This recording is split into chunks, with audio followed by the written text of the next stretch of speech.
This is Jonah Hill, and you're listening to the only podcast that matters.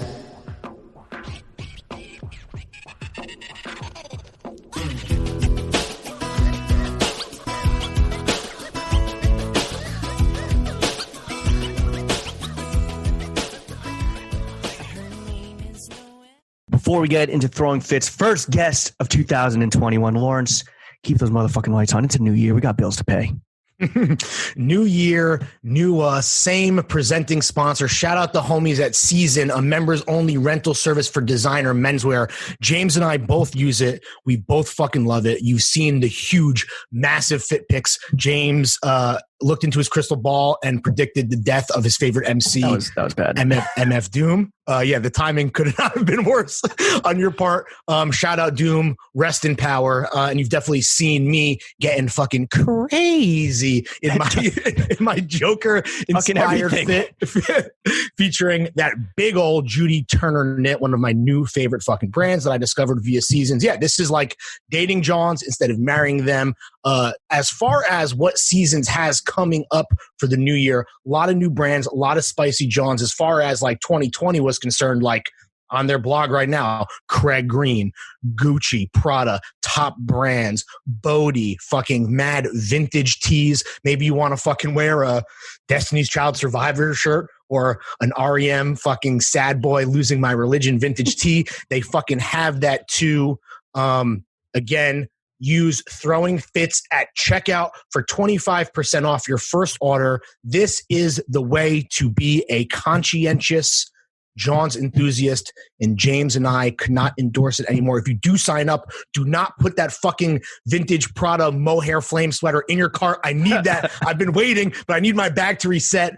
Rob, if you're listening, fucking don't do me dirty. Reset my shit early. I need that. Seasons, a better way to rent, bitch.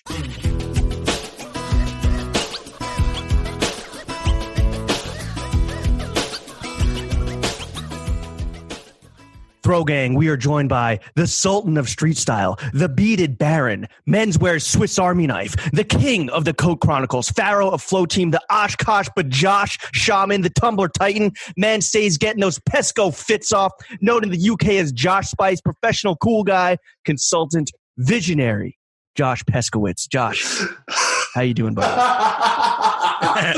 Spice, known as the Spice Boy in England. That's good, man. Josh That's Spice, good. baby. Is that the best intro you've gotten in many years? In my whole life. I'm gonna get that printed on my gravestone for sure. I'll copy and paste it. I'll copy and paste it over to you so you can send it to your gravestone plug.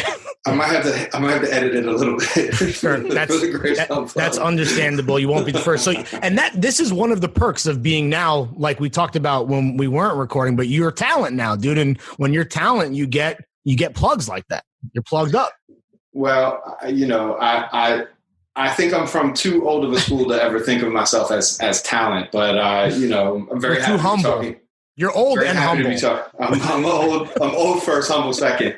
Sure. But I'm very happy to be talking to you guys. And this does feel like a long time coming, and I know that the 18 million listeners are going to be super excited to have Pesco, the OG, the certified triple OG on the pod. The first thing we want to do, Josh, is we want to do a fit check. We want to walk the audience at home through the totality of your outfit. You're in the woods. You're in, or I guess so. What is the area? You're wooded, hilled. Yeah, we're in a wooded, secluded area. Like you're on your Bon Iver shit right now. Yeah. Yeah, I had to buy like a device to be able to get on Wi-Fi right. to do this with you guys. So, we appreciate you buying devices so that you can communicate with the outside world. The choice for you is: do you want to start top down or bottom up for your outfit? That's really. I mean, come on, fellas. I know that you got to start bottom up. If you okay. All right, sir. Yeah. Go off.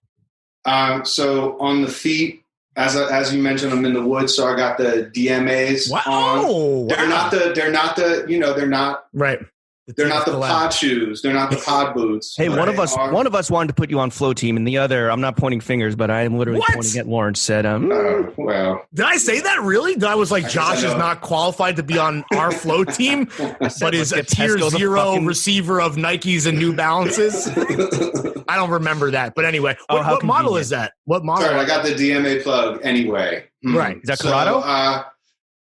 Nobody names names out here. Like, come on. Okay. We're on national. Yeah, no. No face, no case. Actually, Corrado didn't hook me up with Despair, but I'm sure he would if I asked him to, although I never ask. Fucking better. Do you know the model for all the thirsty little gremlins at home that want to buy exactly the same boots? Do you know off top? I don't remember what it's called, but they're the ones that have like the big rubber sidewall. Like they're very, very water. Can we see those one more time? Can I peep feet? Yeah. Okay. Yeah. Those are, it's like the Chukka with like the big Vibram with the, very nice. Yes. They're very good in the snow. Is that your go-to? Like, has DMA always been your go-to, or is this a newfound love? I mean, I've always liked the DMA, like, classic Alpine boot. But like when they brought these out, I actually saw this pair at Pity. It must have been 2 years ago now, 2 summers ago, right? So like a year and a half ago. And gosh, maybe even longer. And they sent me, the guys, they were just like, this is a new prototype we're working on. They sent me a pair. And I got to tell you something, like people that never look twice at you, except for to think that you look like a weirdo, like if you're in our kind of line of work, like stop me in upstate New York and be like, nice sleds, bro. Where'd you get those? I'm like, sleds? And then I appreciate you calling it a line of work. That actually, that's nice to hear. After seeing my family. And James also just spent some time with his family. It's hard to tell people that this is a job. So it's nice to know that you get it. And listen, we can talk about that later, but when I started out, doing what I was doing for a living, it didn't really seem like a real thing to a lot of people, Sure. So, I think it's early days for the more things change, the more they stay the same. You know what I'm saying? Yeah, but like the potting as an occupation. I mean, I think you guys are at the top of the game, right? You're at the top of an occupation, an occupational hazard as well. Lifestyle. It's a lifestyle. So what socks do we rock with first of all, real quick. So you wear DMAs in the house. Is that because you were just walking your I was just bringing in firewood. Okay. I was just bringing in firewood. Damn. Got it. Manly. You have house shoes? What do you rock in this frigid quarry bat cave situation? Do you have house slippers or what is your I got the Birks. Just the Birks. Birk Bostons. Yeah. Okay. Always. That's pretty much the only shoe I've worn indoors and most of the outdoors during quarantine. Is it the white Bostons that we saw on Esquire? I still wear those all the time, but I got a pair of navy blue suede ones now too that I just got, and then like immediately spilled shit all over the suede. Of course. So they look better. Like, within 2 hours. Yeah. So I didn't wear your Birks. Yeah. And I didn't realize this, but I had a homie hit me up who was trying to buy Bostons for her husband. Apparently fucking selling like hotcakes right now, which I guess isn't so much of a surprise. But I mean, you're talking to 3 guys that have worn Bostons religiously. There has never really been an issue of like them selling out, but apparently now they're always kind of tough to get your hands on them. Yeah. Right, if you want the hard footbed, the cork footbed, and like the color, a certain color that you want. Yes. And, for years I was obsessed with these felted wool ones that they sold only in Japan. Yes. They were like felted wool and they came in all these colors. And like the biggest size that they had was like a 42 and I'm a 45. And I would ask them, like, do you have this in a 45? And the clerk would be like, no, we don't make them that big. We don't make them that big. Get out of here, you monster goblin with your Shrek ogre feet. Yeah. Buy 2 pairs and stitch them together. Sure. Upcycle them. Yeah, right. Exactly. Get Nicole McLaughlin on the phone. Exactly. Call her up and get them made expeditiously. What kind of socks were we rocking today? I got a pair of NA socks on that were tie-dyed.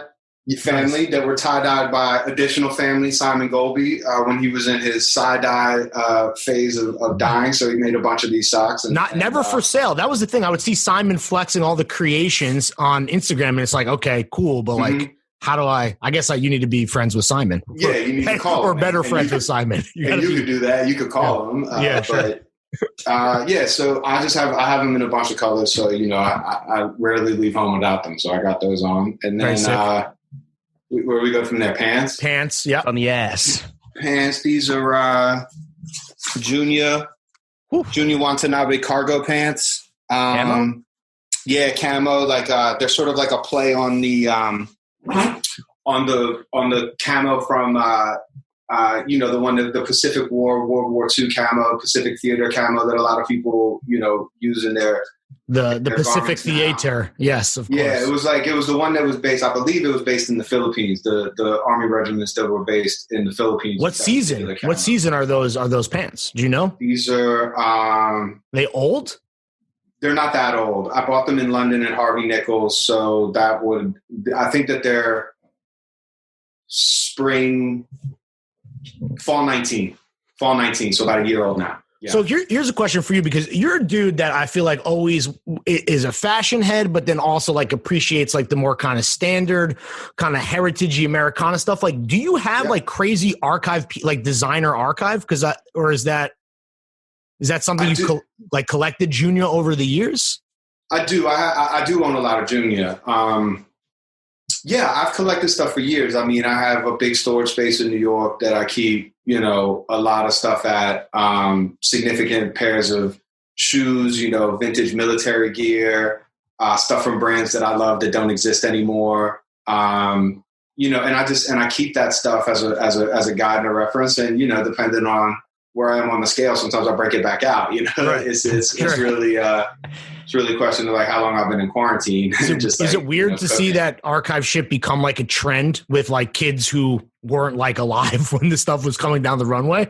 No, I think it's great. I think it's fantastic. For me, it's actually even better because for a long time when people were just focused on like the super new stuff and they were really consuming, fashion through social media specifically, a lot of the context was sort of taken out of it, in terms of the way I felt about it. And not to diss it, but when then kids started really looking back, and I think that there's sometimes a little bit of a myopic focus on certain designers and whatnot. But I do think that just going back and valuing that stuff for what it is now and what it was then is great. I mean, anything that puts it into context, I think, is important. Yeah. How many pairs of shoes are in your storage space? Yeah. North of 100. Sneakers, shoes, a combination. Do you sneakers? I mean, like, how this goes, Lawrence, but like most of my dress shoes are still in storage. I keep like 2 pairs of dress shoes out, but and a pair of loafers, 2 pairs of loafers and 1 pair of dress shoes. The rest of them are like in storage, and I got like John Lobs in there. Right. I got like Edward Greens. Sure. I got. I was looking through there the other day because we were looking for a winter coat for my wife, and I found a pair of. She went shopping at the archive, basically. Well, sort of. It was her coat, but it was just in there. Okay. And I found a pair of shoes that Kim Jones had given me from when there was like 3 seasons that he was working at Dunhill. Oh, right. Yeah. Pre Louis Vuitton. And they were like this pair of like black dress shoes that had a mother of pearl shank like put into the heel, but it wasn't a heel, it was like a wedge heel. They were the weirdest shoes, and I went to like a couple of black tie events, and then they went into stores. They're super cool to look at, but like I just can't see them going on my foot again. Sure. You're also probably one of like 5 people that still, and including Kim Jones, that still has those probably. Probably. He has a very extensive archive. Oh, I'm sure. Absolutely. If he still has them. All right, moving on up from the pantalones. Yes, to the hoodie. This orange. It's orange, I think, is what I'm looking at, right? This is Finelli's in Soho. Oh, it's a merch from Finelli. What? Yeah, merch from Finelli's. Really? When did that come out? When did that happen? I don't know when it happened, but I was there. I'm going to say like 2 weeks ago with Angelo from Forest Designs, who's been on the pod. Yeah.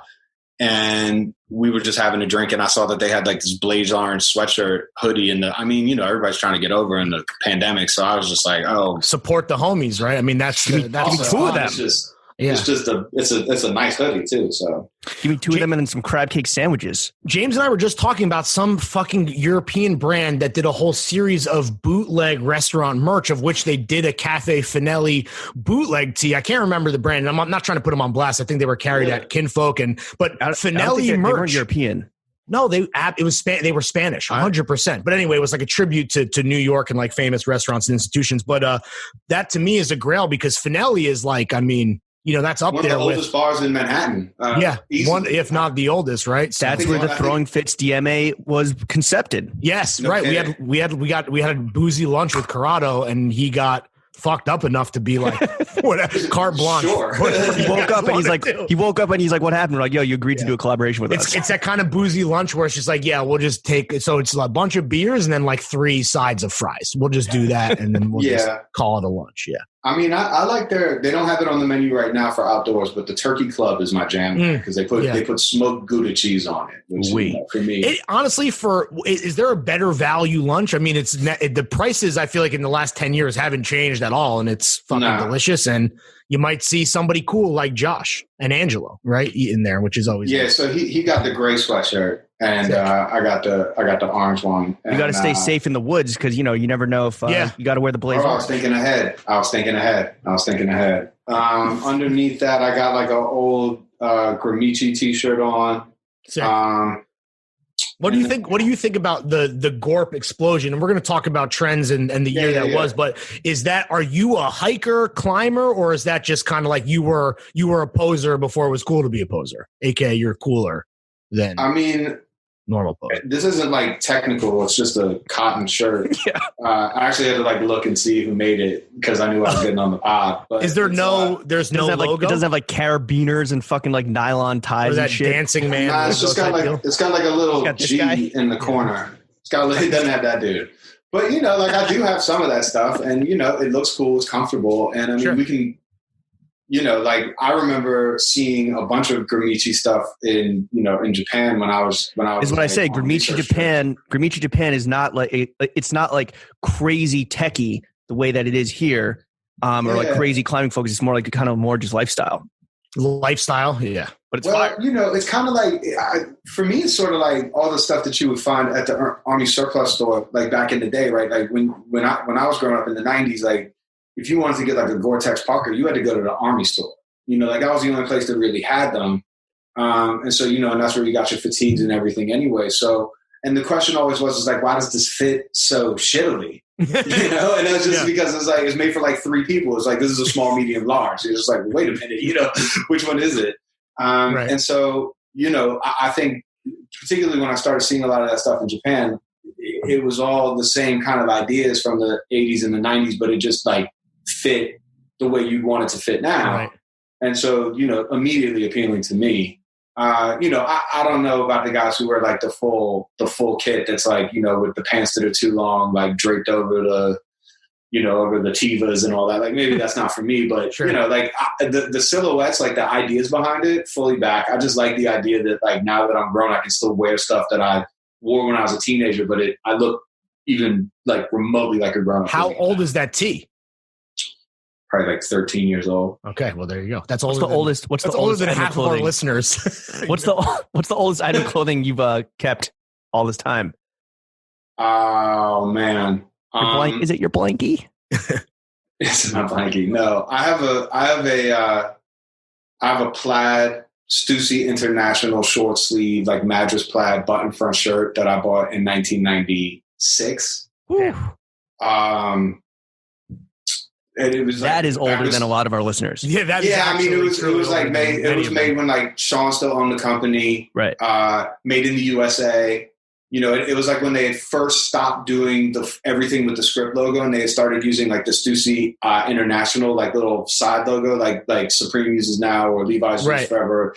Like when they started putting those on, it's a shirt from like that era, and I was just like kind of blown away by it. Did you buy that in New York at the store? Yes. Okay. Amazing. When it was on Mercer Street. Crazy. When it was on the Mercer Street store before it moved over to Spring, when Union was still on Spring. Right. Damn. Yeah. Fucking that's the golden years, man. I mean, James and I were not there. Well, I mean, maybe James, you weren't there, were you? I was not there. I was 8. You were too young. Yeah. I was still a yellow rat bastard. Yeah, he hadn't upgraded yet. And then Josh got joints. Yeah, for sure.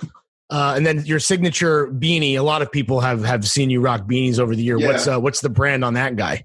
This one is this one's from a Japanese brand called Universal Products, which is the private label brand of a store called 1LDK, which has a couple of outlets in Takayama and Aoyama. I believe there's one in Aoyama. There's definitely like 2 of them in Takayama. In Tokyo. Oh no, Dakayama and Nakamagura. And it's it's a great store, and this is their private label. And up until very recently, COVID RIP, they had a very small outpost in Paris. And these are just the best beanies. They're waffle knit on one side, on the outside, and then they're like a really nice rib on the inside. And you've done all the R&D. You've worn every single beanie there is to be worn, so we can take your word as gospel. Not only have I worn every beanie, I've tried to knock them off in Germany and in Italy. You know, like I've worked on beanies, and this is my favorite one. You are Beanie Man. You are Beanie Man. Not to be confused with Beanie Man, obviously. Not to be confused with Beanie Man. But yeah, so I have this one in a bunch of colors, and it's this is and this is for your money. This is the best beanie. For my money, for my dome, this is the beanie. Okay. This is the beanie. You know, fantastic. I'm not going to say it's right for everybody's head, but for my head, this is the beanie. Right, and then as far as all of your jewelries, you have a necklace on, right? Yeah. This is a Goro that my wife gave to me for my birthday. Beautiful, great. Was it a feather? Yeah, it's a feather. Goro is a Japanese jewelry maker who passed away a couple of years back. And so his stuff is not so easy to come by anymore. His daughter still runs the store. Did your wife have to line up at like 5 in the morning or whatever outside of the store? Nah, she got it on resale. eBay that joint. I don't know how she got it exactly. I don't ask those questions. And it's on a chain from my friend Josh, who has a jewelry line called Good Art in Hollywood. We're familiar. Shout out the homies at Good Art. Thank you for all the free swag, Josh. Yeah, Chef, I still have your Sharpie holder. Come through. And then on the wrist, I got a couple of bracelets that my wife made. Sick. I got that Noah Timex.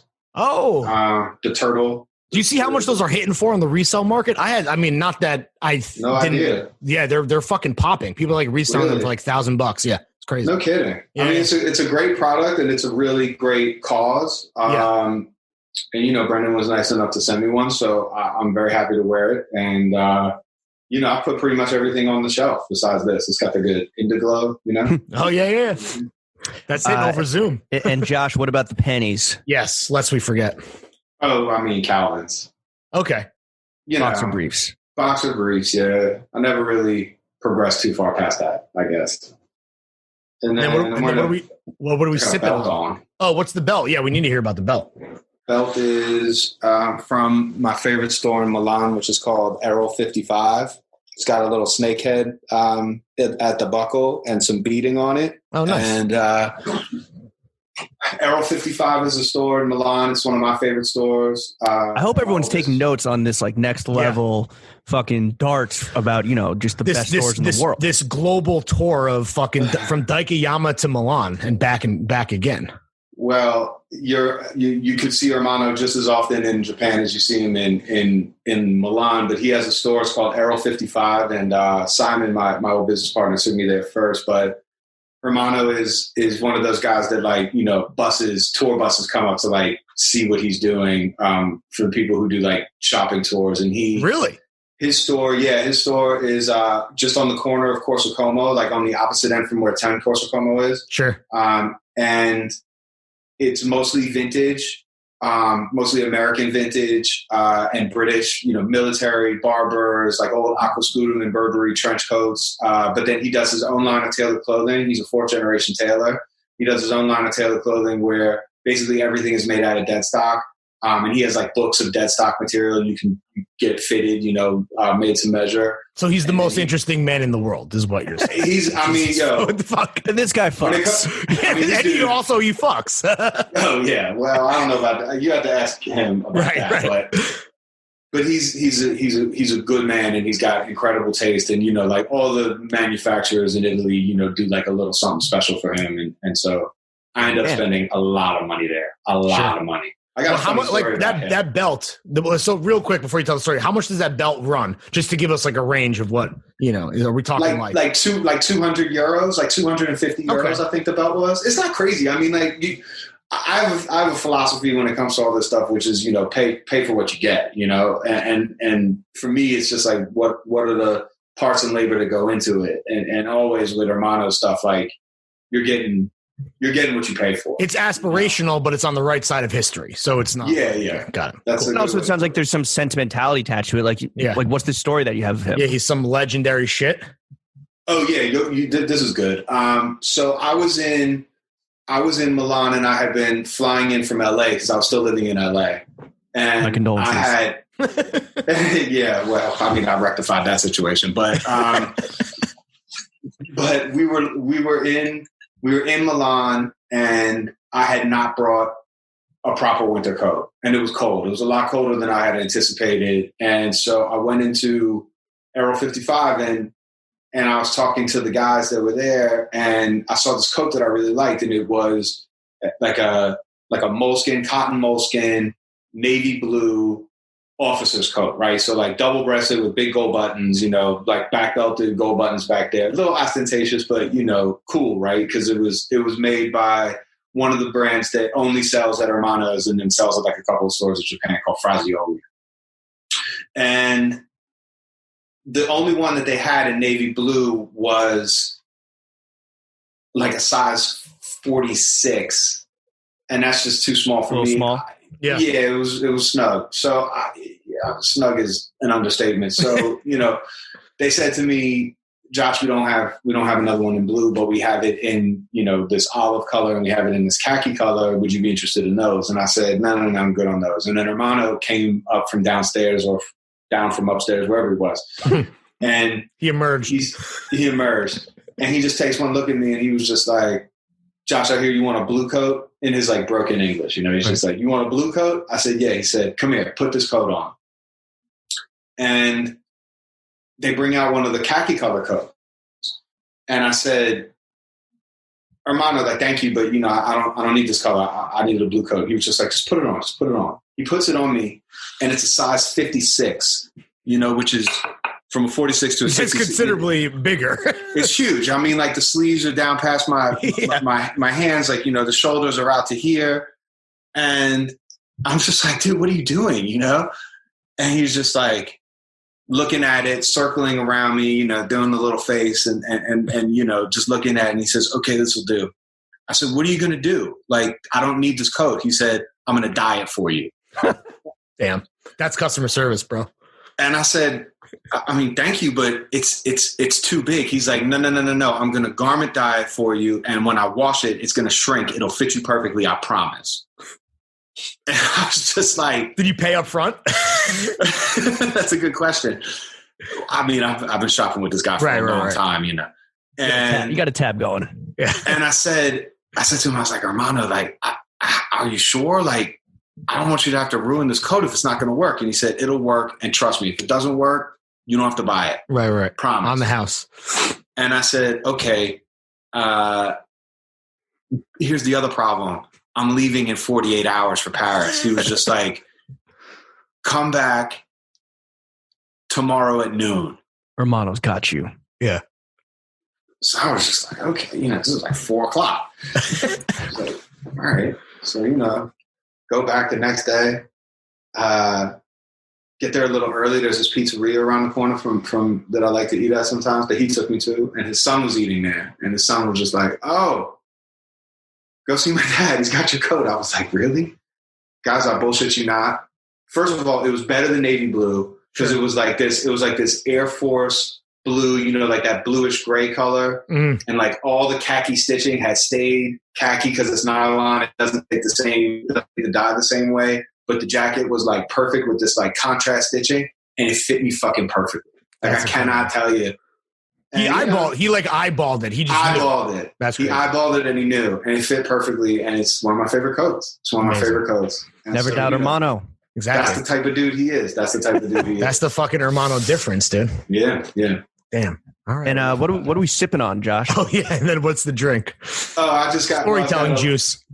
Yeah, I got a little bit of mezcal right there, and I got a bottle of this Mountain Valley sparkling water for very nice, classy individual. I got to hydrate. Love that. That's the Josh Peskowitz difference. Damn. All right, that's Josh. that's a vintage fit check right there, ladies and gentlemen. That's what you fucking pay for. Josh, let's get into the meat and potatoes of this podcast. Throwing Fits, the only podcast that matters, as you know, because you've done your research, which that's what you do, right? The three main subjects of this podcast are money, Ching.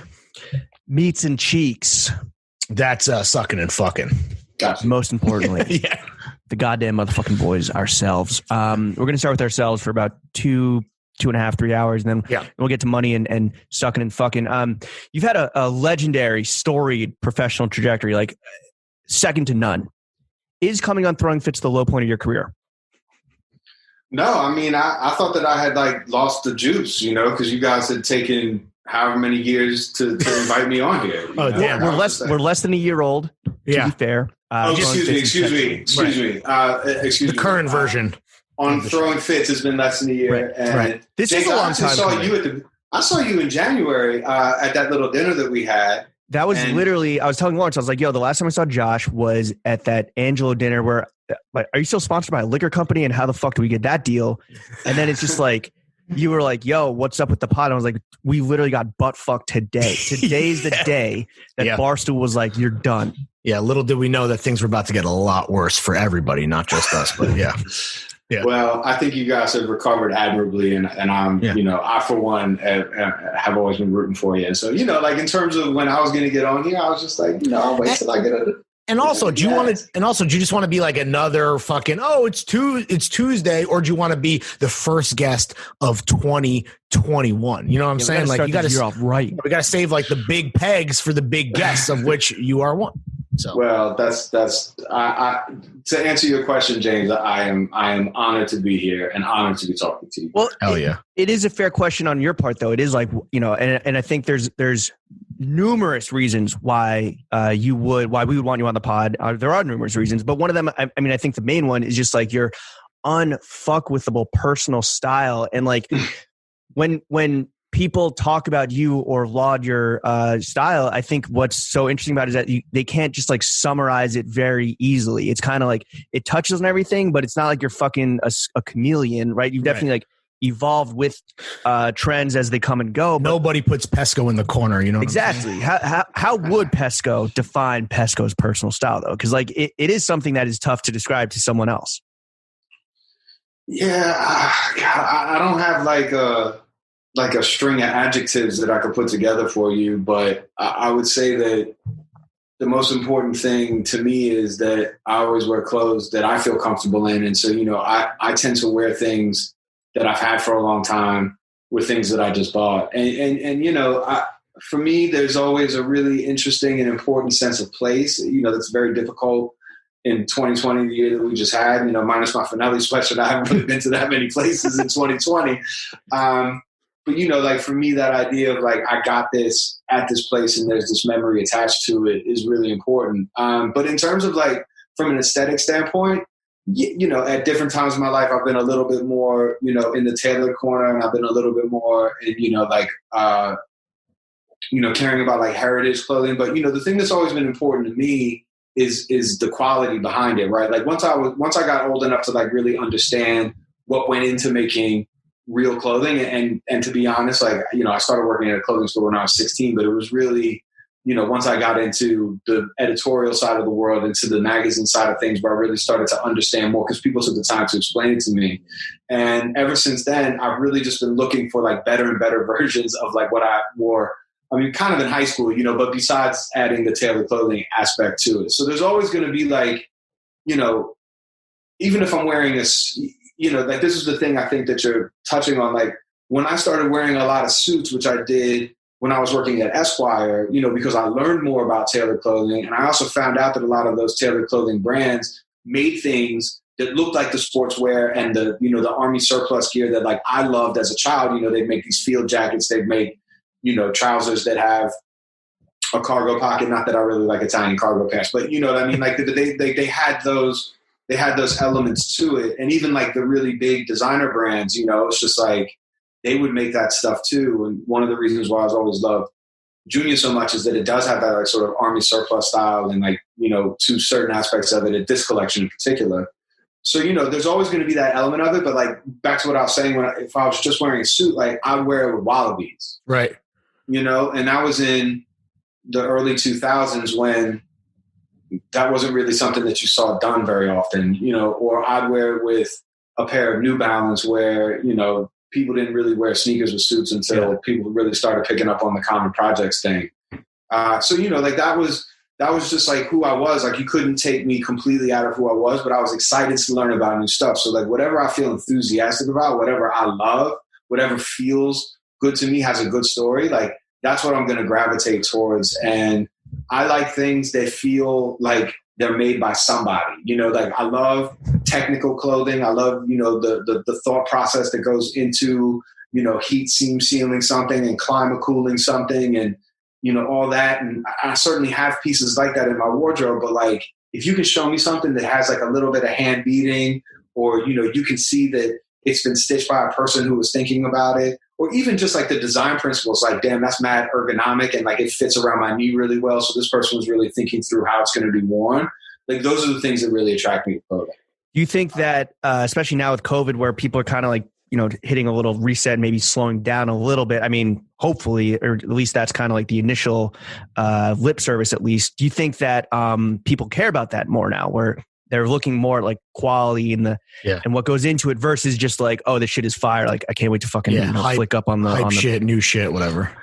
I think that the trend, like many other things during the COVID, you know, crisis that we've been all living through, it's an acceleration of something that was already happening. And I do believe that there has been, and, you know, you guys would know this better than me, but I do think that there has been a real toning down of like people flexing on Instagram, like having something and then, you know, just like, oh, I got the latest this and I'm in the flyest that. And here I am, you know, blinging like this, you know, whether it's real or fake. And, you know, for a lot of people it's fake, but for a lot of them it's real too. You know, even then, like for the first half of this lockdown, they really cooled out on all that stuff because it seemed, you know, like in bad taste, you know, for all these people that all of a sudden realized, wait a minute, you know, I've always been entertained by this on my feed or, you know, watching it on television or whatever, because in some corner of my mind, like I thought that I could get that. And now I've lost my job. Right. You know, now I'm in a tough position where, you know, even the thought process behind, you know, thinking one day I'm going to be able to get these, you know, limited edition whatevers isn't even there because I got to be worried about putting food on the table. And so, you know, I think that just the mentality there, all of a sudden, even if you do still have a lot of disposable income, which, you know, a lot of people do, all of a sudden, like what you're spending your money on feels like it should probably be a little less ostentatious. Sure. It should be a little bit less logo driven. It should be a little bit less about showing out and more about investing in quality, right? Like things that feel substantial, things that feel like you're, you know, paying an honest price for somebody who did honest work. And that's something that I've always felt very strongly about, you know, when talking about clothing and when, you know, selling clothing to whatever extent I can. And I just think that mentality, much like it sort of like went through the food world, right. You know, in the 2000s, it went through the food world and continues to do so. Although, you know, our friends in the restaurant industry are suffering greatly. You know, this same mentality, I think, has started to creep into at least like the bleeding edge of people who really care about fashion, who, you know, are spending that money. And I think that you guys talk about that a lot too. And it's something I've talked about my whole career. And so, yeah, I do believe that. I do believe that matters more to people. And I think that it has been part of the conversation ever since people were like, oh, jeans need to be made out of selvage to be cool. Yeah. You know, like, well, why? Well, it's a status thing, but it also actually means that the pants have better integrity, right? Like the weave is stronger if the selvage line is on the pair of pants. And so even though it's a status symbol, it still connotes the fact that there's more anchored in the right principles, you know? Yeah, exactly. And I think it's so aligning to this kind of reckoning you're talking about, Josh, is this idea that you kind of talked about with new and old, this rediscovery of the things that you already own that maybe are like on the chopping block to get resold or are kind of collecting dust in the closet, but it's not the newest, it's not the shiniest thing, but it's at least for me, I'm really more speaking about myself, but that's this idea of, yes, you can want like new stuff and hopefully, right, you want it for the right reasons that, you know, like we're talking about, but this idea of not forgetting the great stuff that you have acquired over the years that is like just hopefully, right, was just as good as the day you bought it, and combining these. I would say that's a really good point, Larry. And for me, the whole point, and when I had my store in LA and other points in my career, and I try to talk about it a lot, like building a rock solid wardrobe that like shows who you are. Sure. Takes a lot of time, and it should be something that is fun for you. You should have fun with the clothes that you wear. You don't have to take yourself seriously. Hopefully, the people who see you do take you seriously. Unlikely, but you hope. Listen, depending on the situation, once you get enough gray in your beard, then they start to either think you're rich enough to be eccentric or just crazy. So well, wait, Josh, real quick on this point. So how much would you say, because like you're someone who is, like James said, lauded for his personal style and his taste level. How much is your personal style still evolving and changing, if at all? Every day. Really? Every day. But, it's a continuous through thread from when I first discovered that clothing was like dope. The journey is the destination or whatever. The journey is the destination. Yeah. But, there's things that come in and go out of the wardrobe. There's things that you have that you no longer think, fit the way you want them to anymore. And then, it's just like, oh, I have this sweet tweed, Harris tweed jacket, but I bought it at a time when shoulders were stronger than I want them now. So, you go out and you try and find something that's like that, but fits in a different manner. And, so all the time. And I'm always looking for new ideas. The biggest problem for me during the COVID time has been a lack of travel and seeing people on the street. And just being able to just, because that's where the best ideas come from. Inspiration. You're like finding, just getting inspired. Yeah. Old people, young people, just seeing them on the streets in different cities and different neighborhoods, even in New York, I live on the Upper West Side. I have for a couple of years now. And like, I very rarely, unless I'm getting in the car to go visit, a socially distanced, safe friend in, Brooklyn or whatever, like I'm not really out in the streets. And like 60% of my work week used to be spent just trooping around, whether it was this city or another, just trooping around and like taking in your surroundings and seeing what the shop windows look like and how the people dressed on the street and, like what was happening in the magazines. Recon, just doing recon. Yeah, but just like absorbing it, like not like a sponge. It's just you get trained to do that, and then once you do it, you remember. And when it comes time to start putting pen to paper and putting together ideas, be it for a magazine shoot or, helping put together a merchandising plan for a brand or, putting together a buy for a store, all that stuff really just like it sits in there and it comes out in those times. And so, absorbing it when you do allows you to, bring it back when it's necessary. Did you miss that at all when you were living in LA? Because like infamously, just no fucking like street culture there, right? Everyone's just in their car or in their stores, but no one's just like walking around. There's no people watching or anything. Or if every neighborhood is kind of like designated to a certain like socioeconomic or demographic, or there's no diversity. Even or like just a fashion archetype, right? Like you're going to see people walking around on Rodeo, but it's like, those are going to be the gauchest motherfuckers, out. Yeah, LA's tough. LA's tough. It's funny because some of the most stylish people I know live in LA, but their style is formed elsewhere. In a lot of cases, yeah. Not all cases, but in a lot of cases. Majority. Name 10 stylish people in LA. I bet you can't. Damn, right now. Got his ass. All right, what's more stylish, New York or LA? What's more? Yeah. What's the most stylish? What's the most stylish city in the world? Probably Tokyo. From being, like of places that I've been. Yeah. Tokyo for sure. Paris probably second. Okay. Yeah. So you've spent a lot of this year inside. I got to know what's the John that you've worn the most then? If you're not. It's got the most mileage. Is the Bostons? The Bostons for sure. Any other notable Johns that could be shouted out? I've been wearing these junior pants a lot, but in a similar shape, the drawstring pants from RTH. I've got I got a couple of pairs of those. Shout out to Renee. Just moved his store to Palm Springs from West Hollywood. Oh, really? Yeah. And I got a few pairs of those. I've got like his BDU pants, the ones that are like recut out of old. I've got like 2 or 3 pairs of those, and I got some of the drawstring pants. those get a lot of mileage. Although like it's in short miles because it's back and forth between the dining room and the living room. They add up kitchen, though. But it adds up. Yeah. I'm averaging like 300 steps. What about like Josh? Do you have anything like on ice that you just been fucking frothing at the mouth to like unveil once lockdown ends and we get the vaccine up our butts and can fucking flex IRL and not just for for the right reasons when we're gathering with friends and family? I had like a whole slew of joints, like ready for what's top of the list. The grand unveiling.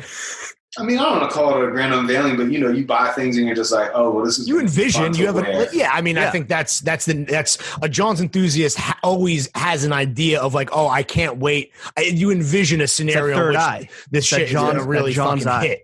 Yeah. What's funny is now that you mentioned it, I bought this pair of Visvim jeans that are made of like, similar to that Armano story. They were made really big and then washed down and shrunk down to a size. And so it's quite an extensive process, and they're the best fitting jeans I've ever owned in my life. And I wear them a lot, but like nobody's ever seen me wear them, Sure. Which is funny. But the thing that I am the most bummed that I didn't get a chance to wear out was this hand embroidered orange silk Etro coach's jacket from the spring 20 season, which was delivered to me about 2 weeks before lockdown. Damn. You hate to see that shit. Yeah. And it's just been sitting there just like, just in a garment bag, like just begging, Josh, wear me. Mocking me every time. Oh, mocking you even worse. Mocking me like every time I open my closet till I get the same. Oh, you wish you had a social life, motherfucker. Nice Bostons. What do you need? Wear those to the kitchen? Yeah, exactly. Do you get the sense, Josh, because like you have so many homies in the industry and like you're such an industry vet, do you get the sense that in 2021, like people are just going to get fucking fits off at every function, every opportunity, whether again not for just to flex and not just like show off the latest purchase, but like whether it is vintage or some old shit? Like, do you think people are never going to miss an opportunity to get a fucking fit so John's arm race, just a nuclear holocaust of fits?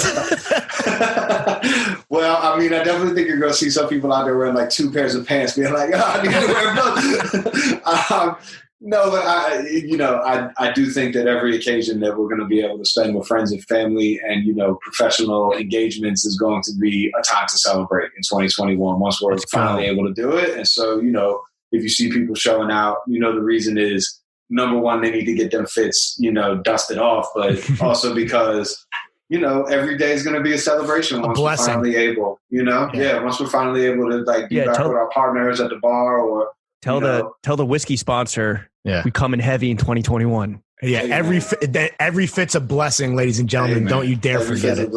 Every fit's a blessing, but look, we're not immune to the brickage that we see daily, even while locked up.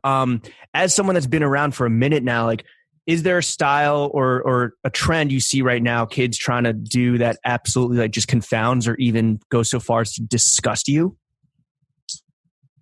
Not really, other than like the whole trying to bring back the motocross look, like that dirt bike BM. Well, like the jeans or like Fox Racing. Fox Racing is what I'm more specifically referring to. So you hate that Supreme like collabs with Fox Racing and is putting this kind of style on a pedestal to some degree? I mean, they're not the only ones doing it. Sure. There's you got your boy Philip Klein doing stuff like that. Our boy. Yeah, it's our fucking mans, dude. You got Balenciaga with the full rash guards. There's plenty of it out there. And one of the things that I've always felt a little squeamish about is wearing something that you're not really about.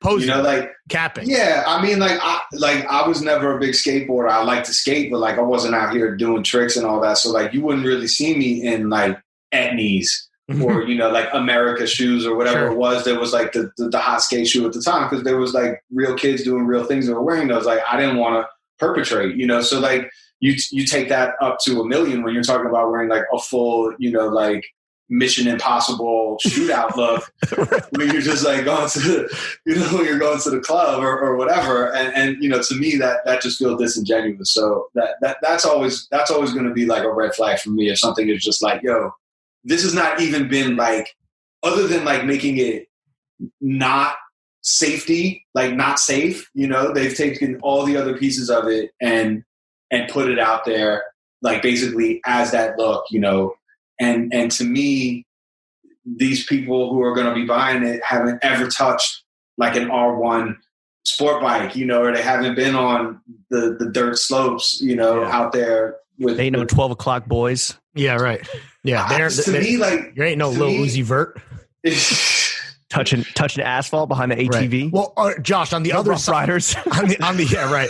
You never shut them. You never shut it down and opened up shop. You fucking perpetrators. But Josh, on the other side of this coin, is there a trend that maybe that jumps out at you that like you subscribe to that looking back you're like, this is full cringe?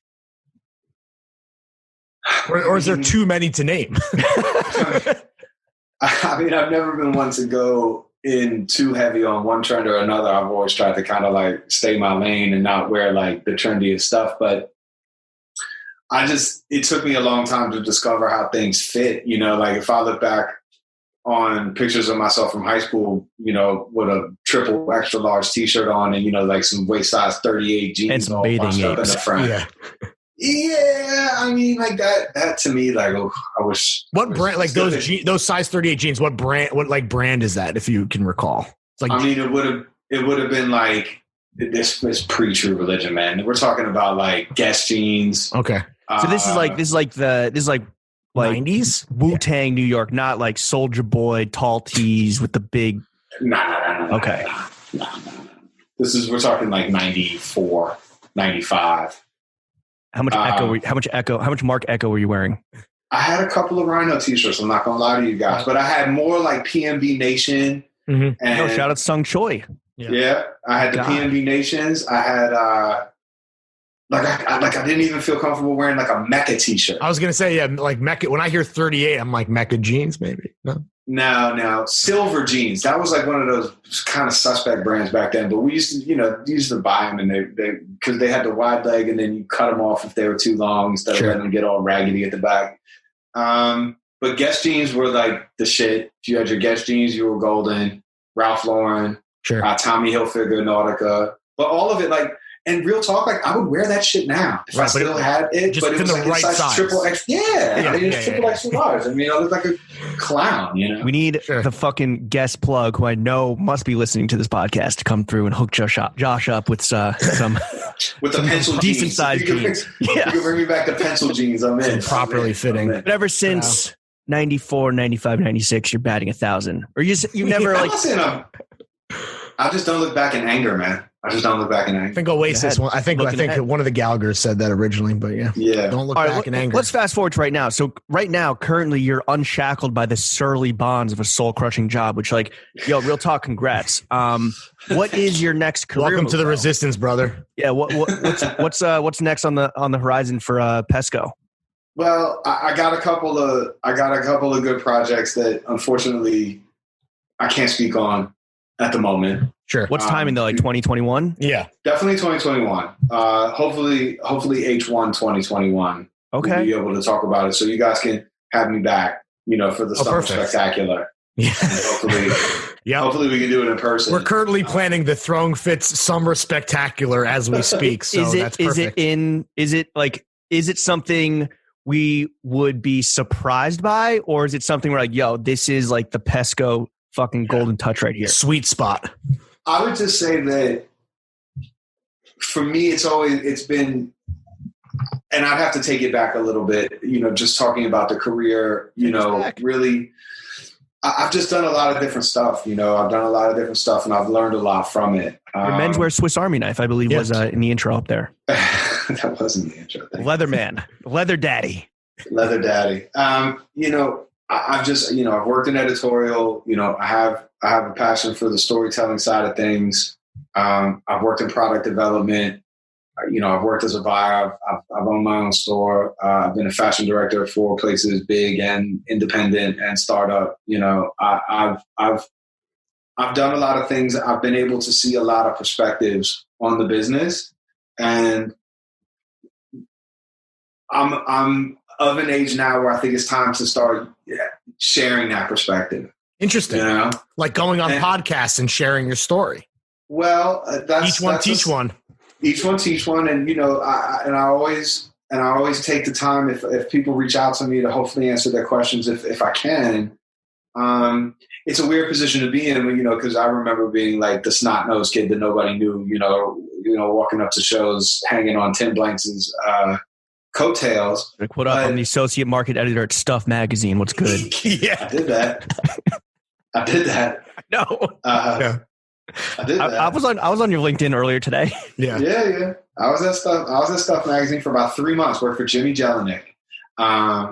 Lasted about 3 months. And Is there a sector of the fashion industry that you would not want to get into, because you really have you've done it all, been bravely adventured it all? Yeah. Again, for me, it comes down to that. I don't necessarily see myself working for anyone that doesn't have an integrity of production. I don't see myself working for anybody who doesn't think about the life cycle of the product that they're producing. And we'll be sure to message this to our boy Philip Pline to let him know that you're not available. Yeah, for all the hand-applied rhinestones. They're not applied by hand. Yeah, they're not. They're children's hands. Children's hands. Yeah. Nubs. They're applied by nubs because they get rubbed down. Listen, I think that there's a lot of validity to different aspects of the industry, and if people can benefit from my help or perspective, I'm here to give it. But in terms of who I would want to work for and who I will be working with in the future, it really comes down to, are they real about theirs, and that's important to me. And I think I can make that choice at this time in my career, is to stand for that. As you guys were saying earlier, sure. it's important. And, throwing around words like sustainability and, all that, just just be stand up about what you do. Just be responsible about what you do, and, and hopefully communicate to your customers in the appropriate manner. And that's the way things will change. So would you say then that your ideal job is kind of the one that you're growing into for 2021, or that you've kind of already grew into to some degree, but that you're kind of leaning into, I should say, which is this kind of consigliere type? Is it advisory, consultancy stuff? Or are some of these roles way more plugged in? I know there's certain things you can and can't say, but have you thought about what is that ideal role? Not just teaching, but the actual kind of how you would put a name on it, like a title. I mean, I guess the rote way of saying it is brand consultant, but I'm working on it from a few different angles with a few different people. I've been working with my friend Jonathan Rich, who I worked with at Moda on some of these projects, and we, we're just really, we're leaning into it, and I think that it's different things to different people. Sure. But I read something really interesting. I didn't read it. I listened to it on a podcast. If I could plug another podcast while we're here. You absolutely cannot. Thank you for asking. We will probably bleep it out. But It's cool. It's not. Listen, as long as the listeners know that this was heard on a podcast, that doesn't matter, because as the only podcast that matters, by definition, all other podcasts do not. Please proceed. Fair enough. So this podcast that I was listening to, it doesn't matter. Thank you. At all. It just doesn't matter at all. But I was listening to an interview with someone who wrote a book about how the brain ages. And it really struck a chord because, when I was in my 20s and 30s, that was when I was in magazines, and that's when I was, building new website. And, I still have that in me. I still have that drive in me. But that's, they say that younger in your life, you come up with the big ideas, and later in your life, what you have to contribute is wisdom, is perspective and being able to help. So my thing is now is how can I help people who are either already relatively well established, or people that are showing extreme talent and extreme, promise, but sort of help them, if I can help guide them through some of the pitfalls that are out there, because there's a lot, there's a lot of ways that you can fail Get in fucked. this industry, you know, and if you're not in it because you love it, like a lot of people got into this industry because they thought it was going to make them wealthy. You know, they saw people here and there, Idiots, who were examples of that. Well, I mean, you know, Philip Line.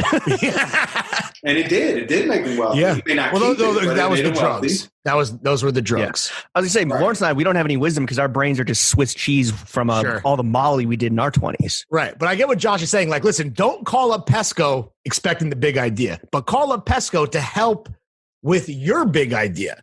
And that's what it is. If we were to put you on the spot and I don't know what your rate is, I'm sure we can't afford it. Like, how would you consult with throwing fits? Like, what should we do? Where do we even begin? And would consulting for throwing fits be your worst job ever taken? Probably because you guys couldn't pay me enough. Yeah, presumably, yeah. It would be like charity. This would be back to the pro bono stuff. Yeah. You guys, I would do it gratis because, you know, I love you guys and have a lot of history with both of you. But I would say that you guys are really starting down the road that you need to. You know, you've amassed this audience of people who love to listen to you for whatever reason, right? No one knows why, but you guys are witty. You got good banter. They can't see your faces, so that's really helpful. Got face for pod. Yeah, got the face for radio, as they used to say. And I'm just kidding. You're both very handsome. But you know, like you guys are building a brand. You guys are building a brand based on. So you know, the question is that can you guys continue to sustain the amount of output that you're doing? Is there a way to expand the Throwing Fits universe to encompass other people, you know, who have a like mind or maybe cover something slightly different, but have a, you know, similar perspective on life? It would be really tough to find that because you two are unique jewels. You know, you're diamonds. The world hopes so. Yeah. God forbid there's more of them. Yeah. But, you know, so that's just multiply. Yeah, that's one thing, and then you know the other part of it would be you know you've already started, but there's the Throwing Fits stamp of approval. You know, like Good Housekeeping used to be. The cosign. Throwing Fits, yeah, the cosign. You know, you got the boots, you got the loafers out right now. Exactly. Yeah. To any brands listening, if you want to pay us to say that your shit is good, we will do that. We have no integrity. We are completely motivated by money. So yeah, take it from us. Josh is backing us up. Bang our line. Josh, something we do have in common with you is that we both worked in media. I think media was kind of like in your earlier days before you got into, you know, buying and kind of just being like a futurist. But, you know, fashion director. Yeah. Lawrence and I, we put in our 10,000 hours at Complex and Four Pins. And you worked at a lot of media publications during media's like last great hurrah before everything went digital and upended everything and fucking Facebook came in and fucked everything up for everyone. What was like the most over the top perk you got as like an important editor back in the day? Perk. I mean, it's there's two different ways to look at it. There's like the way that people spent money at magazines, and then there's like the perks that I personally got. Let's cover both. Let's do both. Let's figure. Yeah, let's dive into both these. If the IRS is listening, the statute of limitations is 10 years. So shut the fuck up, Sam. Yeah. I just, you know, were the budgets robust as fuck? When I got to like the big companies, the big publishing houses, yes, they were. And I was there while they diminished. Okay. You know, I was there while they diminished. But yeah, a lot of people said that hiring you was the reason that those budgets were. Bro, I was like the employee in the Hearst cafeteria. Yeah, I was the employee of the month in the very last issue ever published of Cargo magazine. So, you know, I don't know what that tells you. Damn, but, kiss of death. Yeah, seriously. But you know, there was definitely like I came from an independent magazine background, right? Like I worked at the Fader, that's where I started. Mm-hmm. It was a small staff, and there's a lot of people who I worked with there that have gone on to do really, really great things. You know, Will Welch, notably. Will Welch being one of them. Absolutely, Will Welch being one of them. You worked with Kara Monica at Vibe too? Yeah, worked with Kara Monica at Vibe. Worked with a lot of people, you know, who I'm certainly lucky to have gotten a chance to be around and learn from. When you saw this money being tossed around, though, especially coming from like a scrappy startup like Fader, where you're just like, what are you doing? Like, this is so wasted. This is so dumb. I remember very distinctly a flip-flop shoot. What? Oh. Right? It was like shoot flip-flops. Right. Okay. Just to shoot flip-flops, right? Like Right. just to shoot flip-flops. And they For like some front of book spread, like a gift guide type deal. They wanted to shoot it on black sand, so they flew the team to Tahiti. And they shot it like top down. Sick. So like all you saw was black sand. You didn't see anything else. But all expense paid trip for probably like 9 to 10 people to shoot a 1-page full bleed. That rocks. Just like face down black sand. That's so sick. They're like, and those kinds of things were done, and I was blown away. Were you just living in the moment because you're like, fuck it? I wasn't going to Tahiti. Oh, you didn't go? That sucks. No, they weren't sending me to Tahiti. No. I had to pick out the flip-flops, though. You got to go to the garment district, Josh. Go to the showrooms. Pick us out some flip-flops. Wait, so and then on the other side of it, being like an editor who has a reputation, like, are we talking like banging press trips? Like, what kind of because obviously, like, you were on Flow Team before Flow Team was Flow Team, but like, how ridiculous did the love get? For people to put you to put them in your good graces when it came. I think that probably the craziest trip I ever took was like the week after men.style.com folded into GQ. And I was no longer working there, because like when it folded in, the decision was made that they didn't need me. They didn't need that position that I had at men.style.com as fashion editor.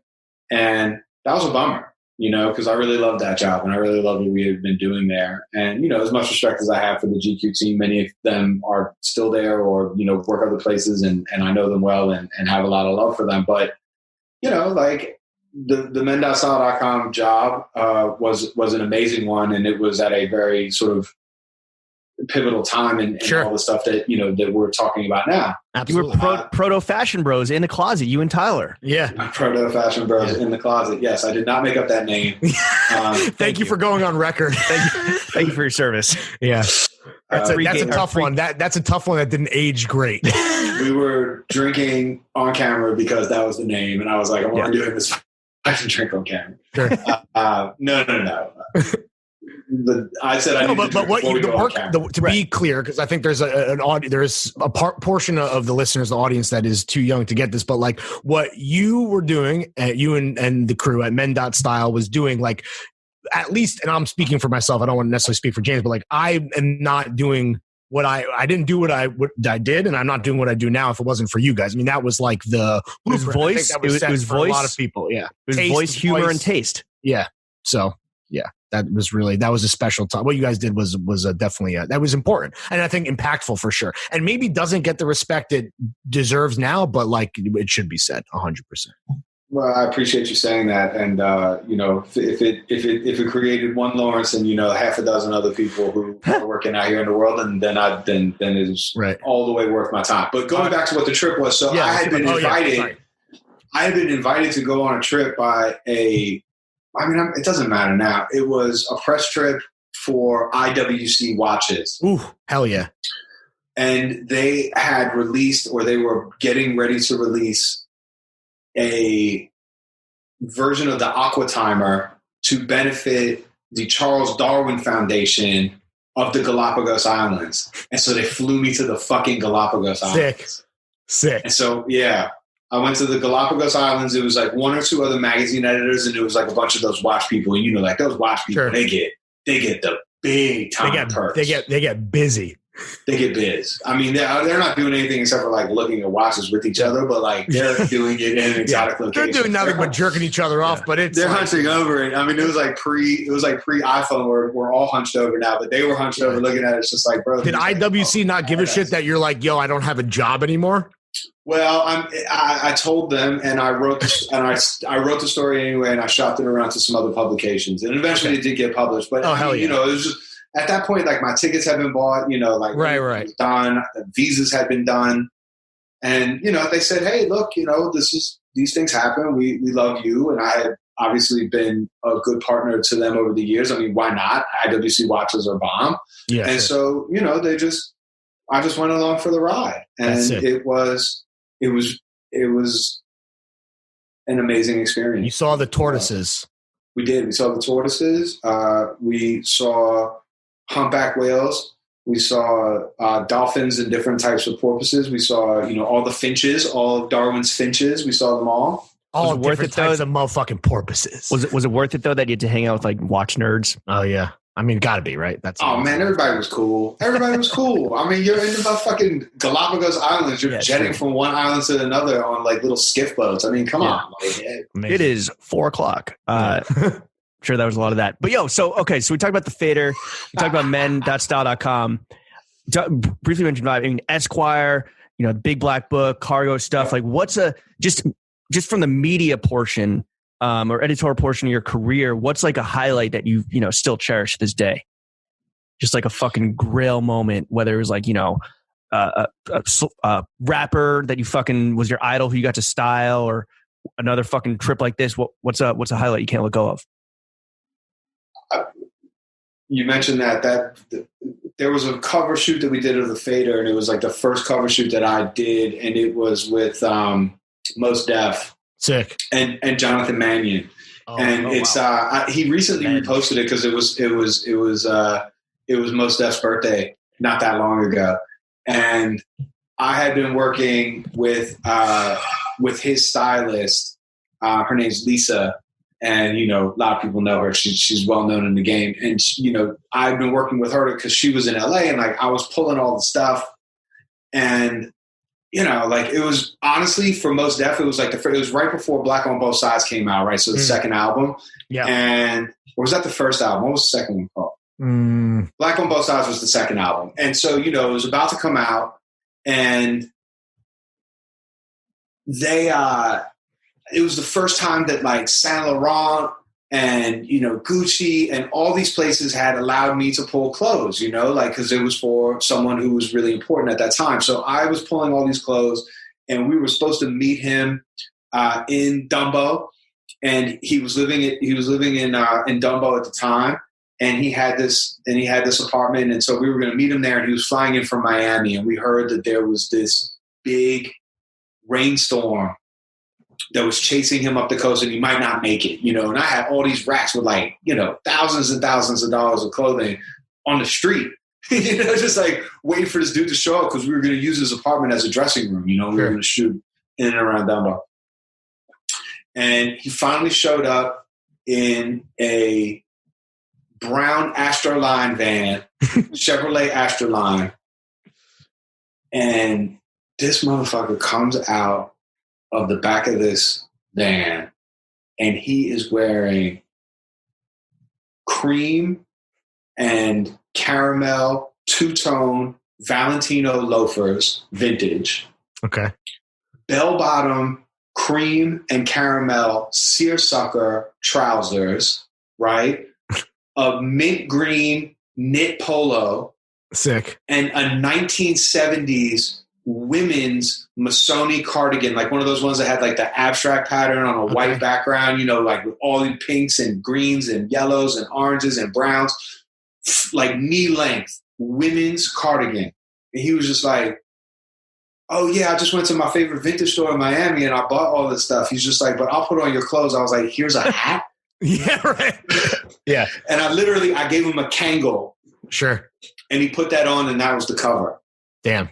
Just already the flyest motherfucker in the world. I mean, like you can't even touch him. Van. Yeah. On the inside, in the inside of the magazine, he was wearing this YSL trench coat, and this was who was designing it then? It must have been Eddie Slimane that was designing it then, because it was right before Stefano Pilati did. And he was, he wore that a little bit. I gave him a couple of pairs of vintage Cazelle glasses that I borrowed from Claudia Money, and like he wore those.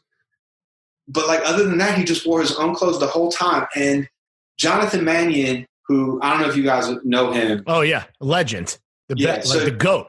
So John is, I mean, like what a great guy to work with. But back then we were still shooting film, so he had like 15 assistants, and this was like we had done a lot of shoots together. So he had 15 assistants. He's got guys like rolling backs for cameras and like dipping the Polaroids in the juice to keep them right. Like doing the lights. He's got 15 assistants always, and most is just like, yo, let's jump in the van and let's ride down Myrtle.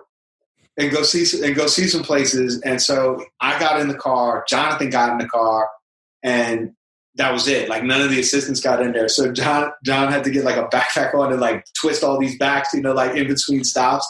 And there was just like this old African dude that was driving it, and he smoked all my cigarettes I used to smoke back then. He smoked all my Camel Lights. So did most. And we listened to all the beats from Black on Both Sides. We just drove up and down Myrtle. Amazing. And we pulled out in front of like this graffiti wall that was like the same colors as the Masonic cardigan, and we shot a picture of him there while he was waving to like the little old ladies that were like, "Oh hey Mose," and he's like, "Oh hey Miss Robinson," like because he knew everybody, man. Sure. And that was like a big day for me. Legendary day. That's incredible. Yeah. Wow. What about, we can't talk about the good without talking about the bad. What is there a low light that maybe you want to forget, but now we're let's kill the mood scab and dredging up bad memories? Let's kill the mood real quick. Yeah. Man, working in magazines, especially back then, it was like so high pressure. There was a lot of tough days. There was a lot of tough days. The worst days for me were usually run through days. And for, people who are not familiar, is the idea of the run through is like you run through all the looks that you're going to do for a particular photo shoot. And, you put them together with, the team, and then you present it to your editor-in-chief, right? Like your boss looks at it first, and then the editor-in-chief has to walk through it.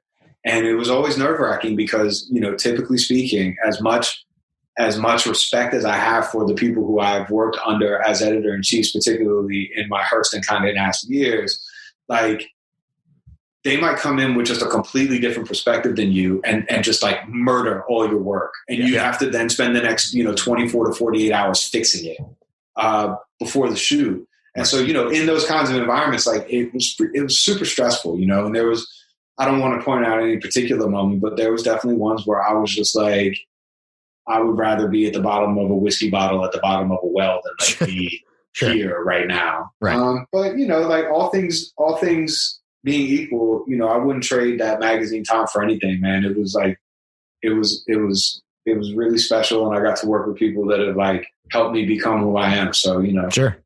On the whole. And then like, from media, you kind of jumped over into retail, buying strategy, and eventually launching your own shop, which unfortunately didn't work out. Like, why do you think that magazine? How do you say it? Magazine. See, Lawrence, it's on Magazine. Yeah. Magazine. It just means store. Just means store in French. Why do you think it didn't work out? Because I remember like I used to have to work in Marina Del Rey, and I'd always want to jump over to Culver City and visit it because it seemed like such a fucking fire destination. And it seemed like, at least from where we're sitting, like the philosophy and the brand list and roster was always just like super on point. Why do you think it didn't necessarily work out long term? And to be clear, it was fire. Having had the opportunity to go one time, it was awesome. And so sorry not to cut off, but I just wanted to be clear. Shit was fire. Unfortunately, like a lot of fire things, it didn't work out. Thank you for saying that, Lawrence. Listen, I think it was the right idea. It was probably in the wrong place, and it was definitely the wrong time. You mean wrong place, like Culver City specifically? Culver City? I think that LA in general, if I was going to do it again, if I was going to open that same store with that same mentality, that same roster, I would do it someplace else. There's other neighborhoods that would have accommodated it better. And I'm not saying that Culver City wouldn't be the right place at a future time, but at the time that we were there, it wasn't developed enough to support what it was that we were doing. And I didn't know enough about the way LA kind of worked. You guys alluded to it earlier, but just the way that, people don't necessarily move around LA the way that they move around other places. Their butt white tees are too, their legs are tangled up in their butt white tees. They can't really walk.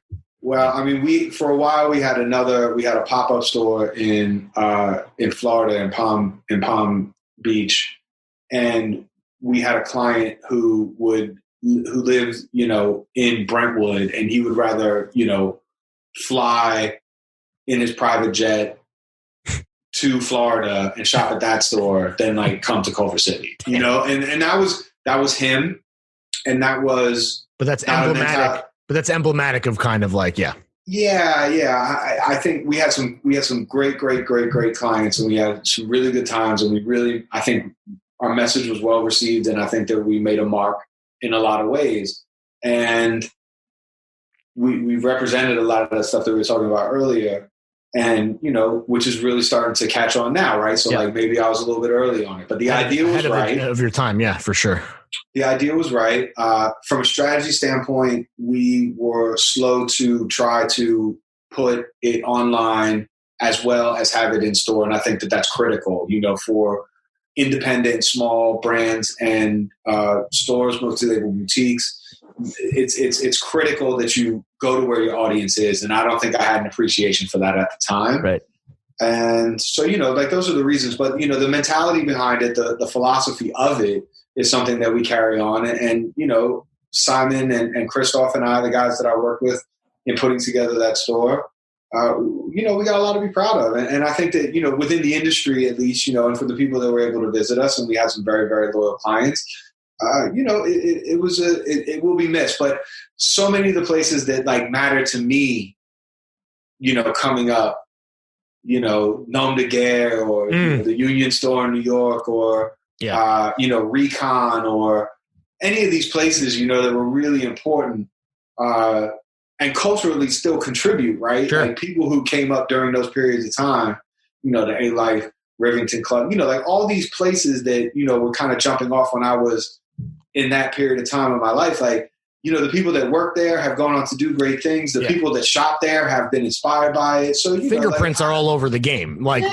so sure. I think that like it didn't work out for a long period of time, but I think it was well worth doing. It's better to burn out than fade away, right? Totally. Absolutely. But one thing that I think by any metric you could call a success is your Coat Chronicles series, which was the Instagram appointment viewing of the year, nay, the millennium. So our question for you, Joshua, what is your coat rotation right now? And yes, we know pandemic, stuck inside, you're on a little trip right now, but like, what is the starting lineup? And we heard about the Etro coach's jacket, already, but like, which has never even hasn't even made it out the gate. But like, as soon as I can, I'm burning a hole through Broadway with that thing as soon as I can. What's in the rotation right now when it comes to the coatage? What are your coats of the year? So for 2020, the coats of the year have been a 45 RPM herringbone like knit overcoat, right? Raglan shouldered overcoat. And it's a knit. It's like wearing like a knee-length sweater, but it looks like an overcoat. And it's blue and gray.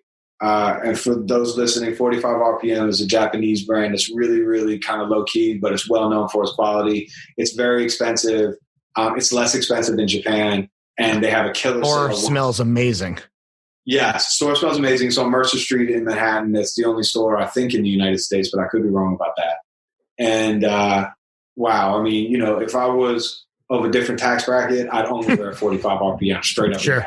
I think Antonio Ciongoli, when he came on the last episode of the previous podcast endeavor that shall not be named, he gave a lot of love to 45 RPM. Definitely. And if you know, if you're a tasteful motherfucker, you fucking, know about this for sure. It's a must. And what's funny is I used to borrow bandanas and stuff from the manager of the store there back in the day when I was working at the Fader, and his name is John, and you guys probably know him because he's the guy who runs wholesale and sort of like is the gatekeeper for Capital and Mountain Research now. And he used to work at Post Alls, if you guys remember that brand. Yeah. John is like one of those dudes, it's just like you meet characters in this game. Oh man, like love that guy. Anyway, so 45 RPM jacket. I've got a green Melton wool overcoat from Yuki Matsuda, another dear friend of mine from his Mon Italy line. I know you guys juicy Yuki. We love Mon Italy. Shout out Mon Italy. Yo, I believe Yuki called you on his Instagram like the craziest guy to party with or something. Like, well, it was some high honor that some dubious distinction. Yeah. Yuki's one of my closest friends, and we have fun when we get a chance. We'll leave it at that. Yeah. Okay. So we got that. What are the lapels like on that? Tell me a little bit more about that green melt and wool. It's like a high neck with a zip out hood. So it's got like sort of like that M65 neck, like on an army jacket. Yeah. But it's just got like two storm flaps like you find on a trench coat right here, raglan sleeve, and then it's just kind of like A-frame, like it's A-line, and it just kind of bells out, and it's super comfortable. So I've been wearing that a lot. I have speaking of John, I've got a Mountain Research like fishtail parka in navy blue that's just like kind of my raincoat right now because it's unlined, and so that's been really good. And then when it gets cold out, I've been wearing it a little bit with this. There's this leather jacket manufacturer that I did some consulting work for, and one of the things that I asked them to make, they're based in Naples, and one of the things that I asked them to make, and this was probably 2 or 3 years ago now, was a Patagonia shearling vest, but out of real shearling. Ooh. And so we ended up selling quite a few of those in Japan, but they didn't really catch on at any of the United States stores. But I have one of the protos still, and it's like white with like the cobalt blue suede pocket, that's like awesome. a real baddie. Yeah. And so I wear that underneath it for warmth now. And so that's really my rotation at the moment. That's a murderer's row, dog. God damn. But I got 27 Yankees. Right. Those are like the 3 that I've been wearing the most lately, right? Because they're mad comfy. Oh, and also the Hermano coat that we talked about earlier. Right. Sure. That moleskin one. Yeah. That's good with the sweatpants for the dog walk with the Boston. God damn. No, I think, King of Coats, I think, should have made it into or King of Coat Chronicles. That's what it was, or the Kaiser, I forget. But definitely a title well earned. Josh, I mean, look, man, like your fucking encyclopedic knowledge of this entire game is not to be trifled with, but if you had to whittle it down to your not the best brand, but your personal favorite brand of 2020, whether it was the moves they made, the strides they took, or just like, a personal connection you had with it, who was your personal favorite brand of 2020 looking back? I mean, I gotta say, and you guys know what I'm talking about when I say this, but I really feel like it was 4S Designs. Yeah. And I mean, just looking at what Angelo, and Angelo's been a dear friend of mine for a long time. And so I am somewhat biased, but I have always appreciated his mind and the way he looks at this business and the way that he looks at clothing in general. I mean, like that dude can tell you about like all the specifics of like every sneaker that Hermes has ever made. Like, right. Why do you know that? But, like, I don't know that, it's just like, and he can tell you about just so many things. And just like, I mean, on top of just being like, the best guy, the best dude, top shelf human, if there ever was one. Sure. Every single piece has some like extra fucking next level detail where it's like I wouldn't have thought of that. It's like mind blowing, like gun to head. I wouldn't have fucking thought to print the checkered whale check or whatever into the corduroy, right? Or like weaving metal through the fucking pants or whatever. And the true story is that I've been speaking with Angelo ever since he decided to start this project. I have always tried to encourage him because I've always thought that like his voice is singular and his mind is just, incredible, and his, level of dedication to the craft is as high as it gets, And when he showed me that first collection, I was really, really, really moved. I was impressed. I wanted to wear all of it. I thought that he made so many smart moves with the way that he had done it. And then the way that he had been able to sort of take on the adversity of the situation that he found himself in, designing his second ever collection. Because, he got picked up by great stores and, sure, people were writing about it and all that. But, like, you need to build on that momentum. And, here you are in, like, unprecedented, like, global catastrophe. How are you going to do your second season? And he had to do it all over Zoom. And, we talked about it during that period of time. And I know he's talked about all this with you guys, so I won't really get into it. But he sent me that lookbook, that he did for his second season. Yeah. And I looked at it and and he said to me, what do you think? And I wrote him back and I said, you're doing it, man. Like you're doing something that nobody else is doing. 100%. It has a feeling it reminded me of like some of the early lookbooks. And I mean, it's straight up and down. It's just like a couple of dudes wearing clothes, like standing up, and you guys know that. And I didn't get the opportunity to see the clothing in person this time, although, I'm sure I'll see some of it eventually. But like knowing how he is about craftsmanship, knowing who it is that are his partners that he's working with, knowing how he is about fabric development, I'm sure it's immaculate. But the way he put it together, like, really reminded me of the way Adam Kimmel used to be. Ooh, yeah. And an underappreciated GOAT for sure. But, and I know Adam, and I haven't seen him in years. We haven't spoken, but, we used to be pretty close. And like, can you get us a WeWork discount? We need a studio. Is he still there? There? He might be. Yeah. Anyway, But what he did, what Adam did, is similar to what Angelo's doing, where it's just like, taking something that either feels really high and bringing it down to a level that's understandable for like the regular man, and then it's accessible. Something that's like very, very pedestrian and elevating it to a level, and adding in some of his background, from El Salvador, like the whole thing. It's just I mean, Angelo, everyone dealt with like, unprecedented times, but like Angelo, I feel like, especially because when shit was going down in Italy, that's when he was like trying to get a shit. He did almost fucking shoot himself in the foot when he asked me if I wanted to be in the lookbook. That would have been. So thank God he avoided that fucking, pratfall. Otherwise, he would have just gone down in the toilet and you would have seen the lookbook, Josh. You would have been like, yeah, this is garbage. That was the ultimate test. But I feel like, he cast me off a TikTok, by the way. I feel like Angelo, like, what dance were you doing? I was doing the Renegade. The Renegade, probably. The Renegade. Sure. I think that 4S design kind of simultaneous. It's like, it was like rookie of the year, and then also it's like an MVP, right? It's like fucking Ichiro in 01 or whatever, where it's like, damn, like, where did this come from? But yet it's hitting so kind of perfectly, which is like, obviously that's something that is happening right now with Angelo and 4S, but Josh, to kind of like pull things back and take the 50,000, foot view that we like to take here on the only podcast that matters. If we were thinking about your favorite brands of all time, like a Mount Rushmore, unranked, and also fuck Mount Rushmore, but using that as the construct, what else, like what would we throw up there? I mean, Dries Van Noten, number one. Sure. The master. Number one always. Yeah, of any single designer, like designer, I own the most clothes from Dries and just love him. Of all times, I mean, Yoji Yamamoto, I just got married in all Yoji, so that was Ooh, damn. Yeah. Okay. Yeah. All right. Was it the Supreme collaboration?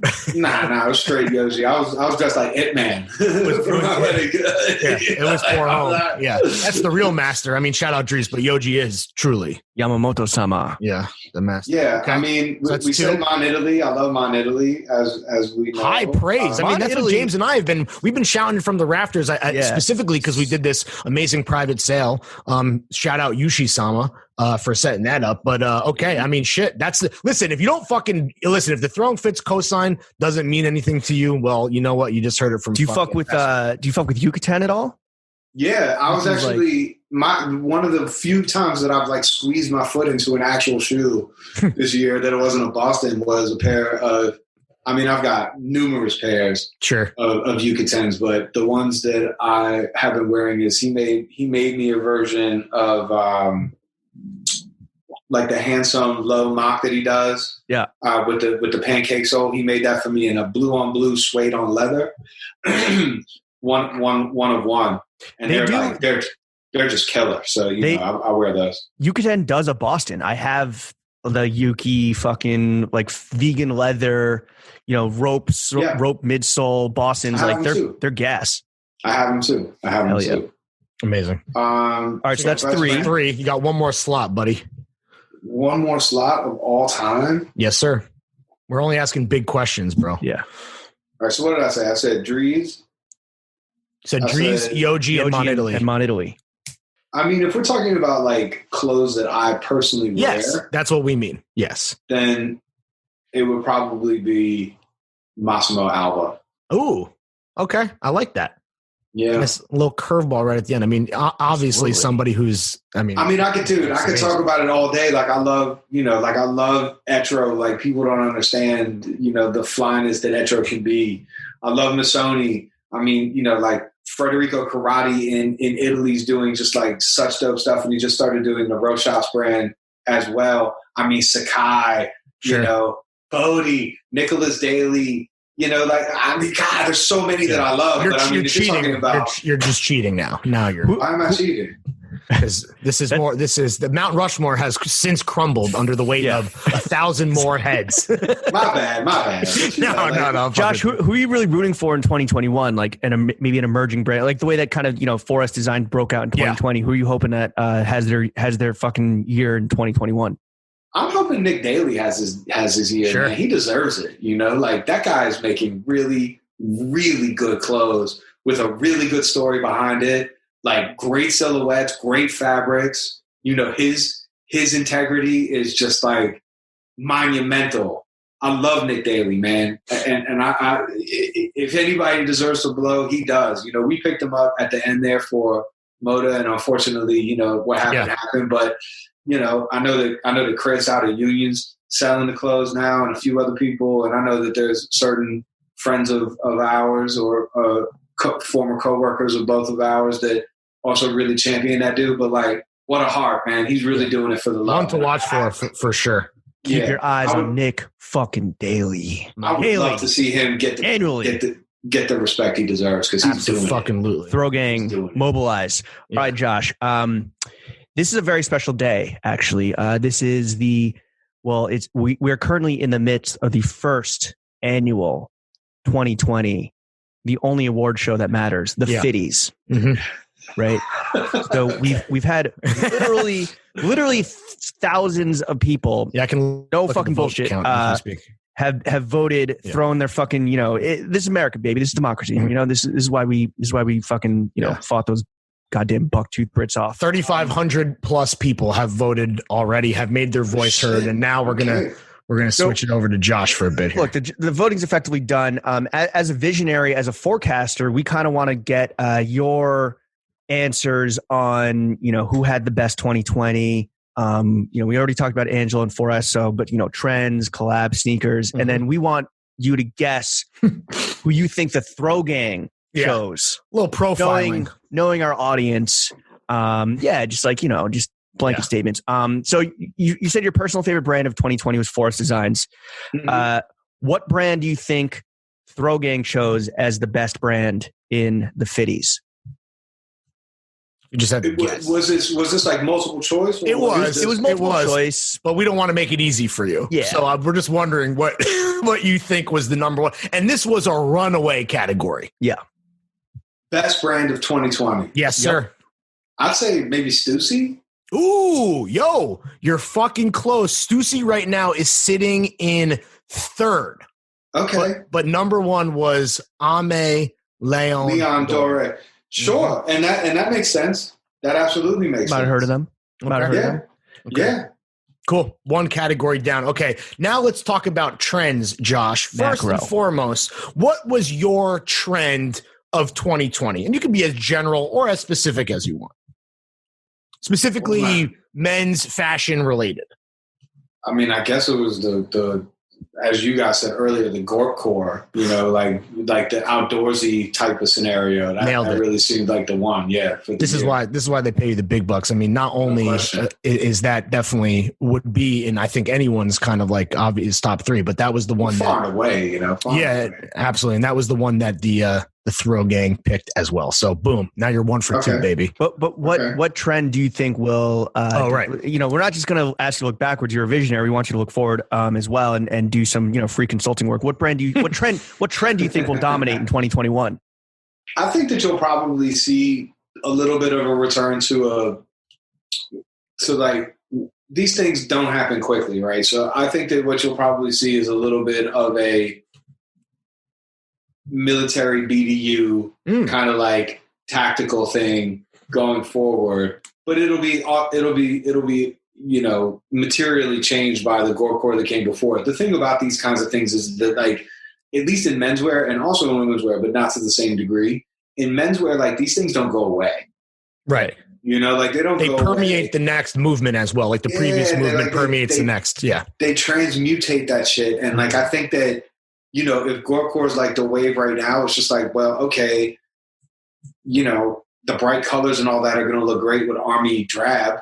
Mm-hmm. So, you know, like as things move forward a little bit, like fleece isn't going away, but like your little aqua fleece is going to look nice with, you know, like desert camo or whatever. I can just see people getting back into that, particularly if you're like taking it from like a late 80s to early 90s perspective where most of that Gorecore shit comes from. The next thing that really came was like the BDUs, you know?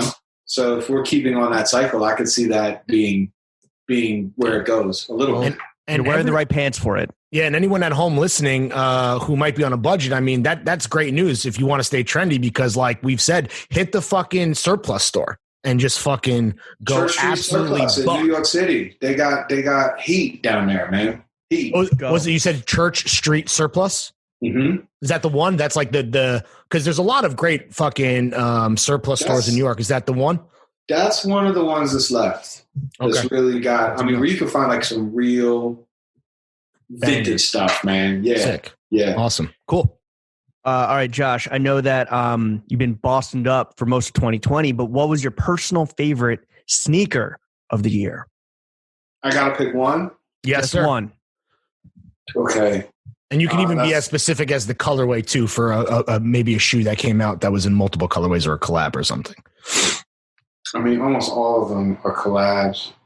Yeah, that was the case as James and I were listing them out for the Fitties, doing our due diligence. Wait a minute. Are we doing this in terms of like who they picked? You're going first. This is your personal. This is your personal, and then we'll bring it over to Throw Gang, or you can guess on what Throw Gang picked. So my personal favorite sneaker of the year, the one that I've worn the most, honestly, has been Teddy Santis, the New Balance, the basketball New Balance. The 550? Yeah. Yeah, man. Like I got them in the burgundy color. I got the burgundy color. Nice. And they're just killer. There's so many other shoes that I haven't broken out my Jordan 4s from Union yet, you know, like I haven't.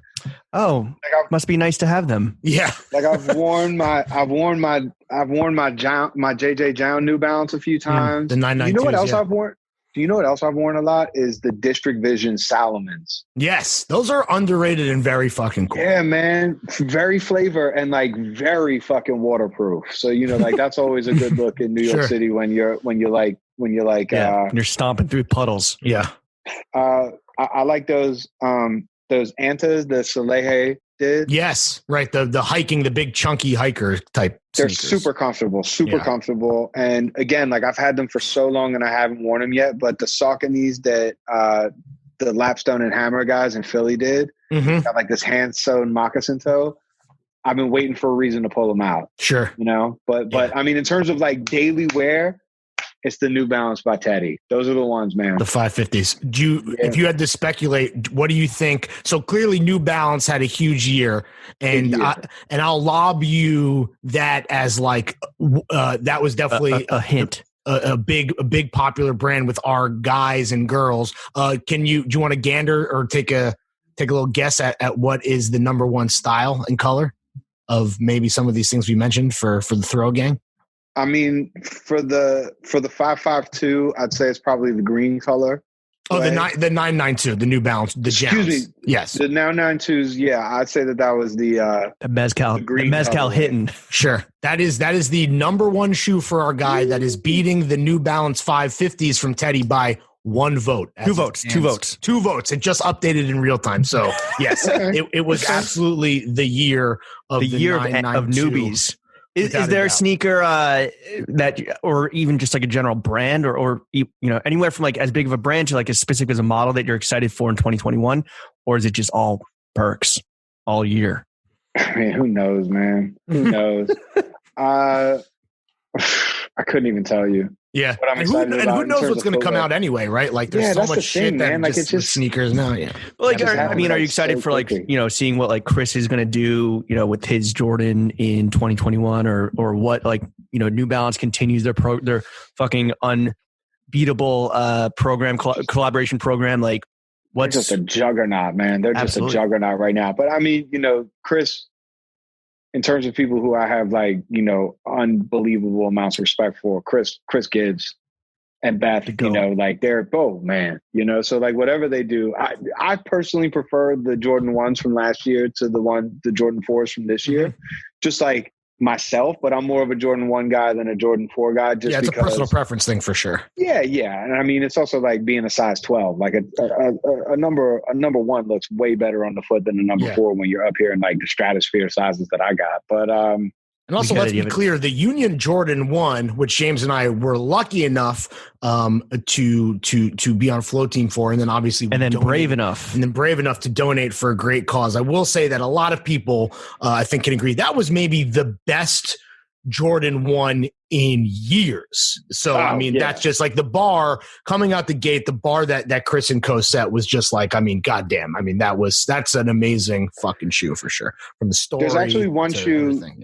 I just, and I totally agree with you, Lawrence. I just thought of one shoe that I am actually looking forward to in 2021 that I haven't seen yet in person, but I'm looking forward to. But Mihara Yasuhiro, who's a fantastic designer from Japan, Maison Mihara Yasuhiro is bringing out a shoe that is 100% biodegradable. Oh, sick. Those melted sort of like Chuck Taylor looking. Yeah, he does the melted cons. Yeah, people love those, yo. Yeah. So he's bringing those out in a version that is like literally could bury that shit in a garden and grow tomatoes out of it. And that to me is extremely tight. So I'm waiting to see them in person and see how comfortable they are, but I'm supposed to be getting a pair in 21 and I'm looking forward to that. Well, we can't wait to see how your garden grows, Mr. Peskowitz. Bury your sneakers. Final category for you. Make us a salad. Let's talk stylish celebs and the kind of, aspirational personal style that, has kind of gone from, street style and like what industry guys have worn, which has that idea has kind of gone nuclear more so it feels like than ever before with paparazzi, where a lot of people are looking to the Rockies and the Timothy Chalamets as far as like what is next and what stuff to buy and how to even wear that stuff. Do you have a personal favorite stylish celebrity in terms of personal style, not like red carpet from the past year? It's a tough one. Yeah. It's a shallow pool. Yeah. And maybe you don't, but I couldn't say that I do. I mean, I've definitely seen a couple of pictures of Timothy Chalamet where I was like, he's got a good outfit on, but he didn't. But he didn't. But then he had the Celine sneakers on. Yeah, sure. Okay. The creative recreation by Eddie Slimane. Yeah, those are big dog shit. Man, I couldn't say that there's one person who I just like, and like he's only ever wearing his own shit, but I always think that Pharrell looks pretty cool. Yeah, of course. Like, timeless GOAT for sure. He was in the conversation as he always is. It helps be a vampire who doesn't age. Yeah. Yeah, exactly. Yeah, beautiful, beautiful man. You fucking with the Pharrell skincare? Ooh.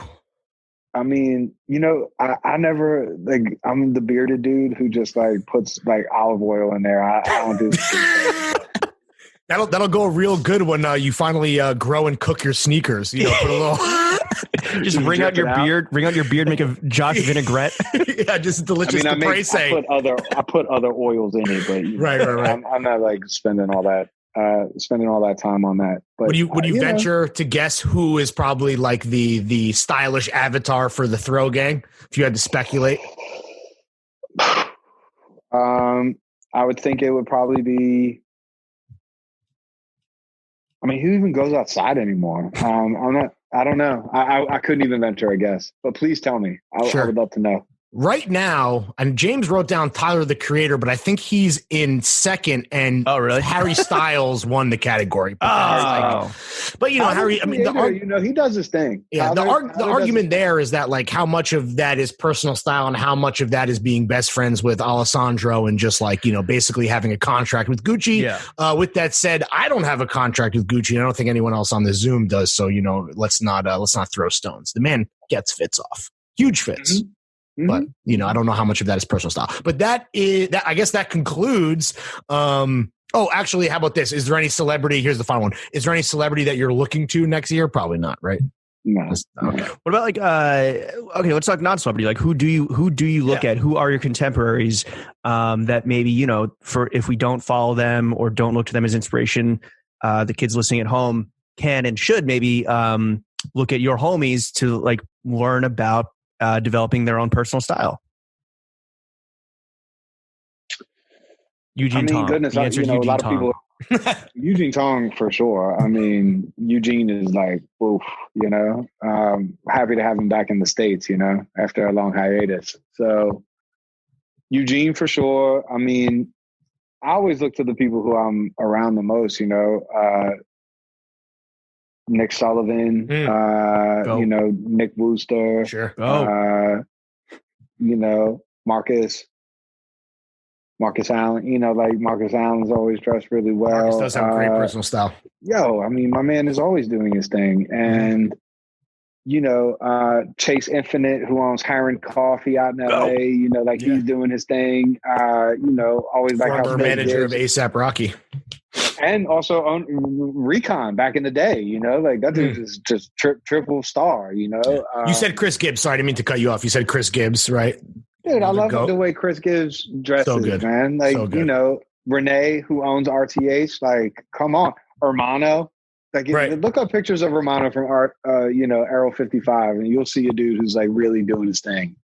And, God, I don't even know. That's a lot right there. That's a lot of inspiration. I mean, that's honestly what you just named. That is like infinite. That's a lifetime of inspiration right there. And then Josh as well, ladies and gentlemen. If you're starting up your Zood board, we just gave you a week's worth of content. Right? Yo, honestly, there definitely, if there isn't already, there needs to just be also a straight up Instagram Zood board of Josh's street style and fits. I mean, obviously you got a little taste most recently with Fenny's 5 fits in Esquire, but I mean, Josh has been doing it for how many? 2 decades? Longer?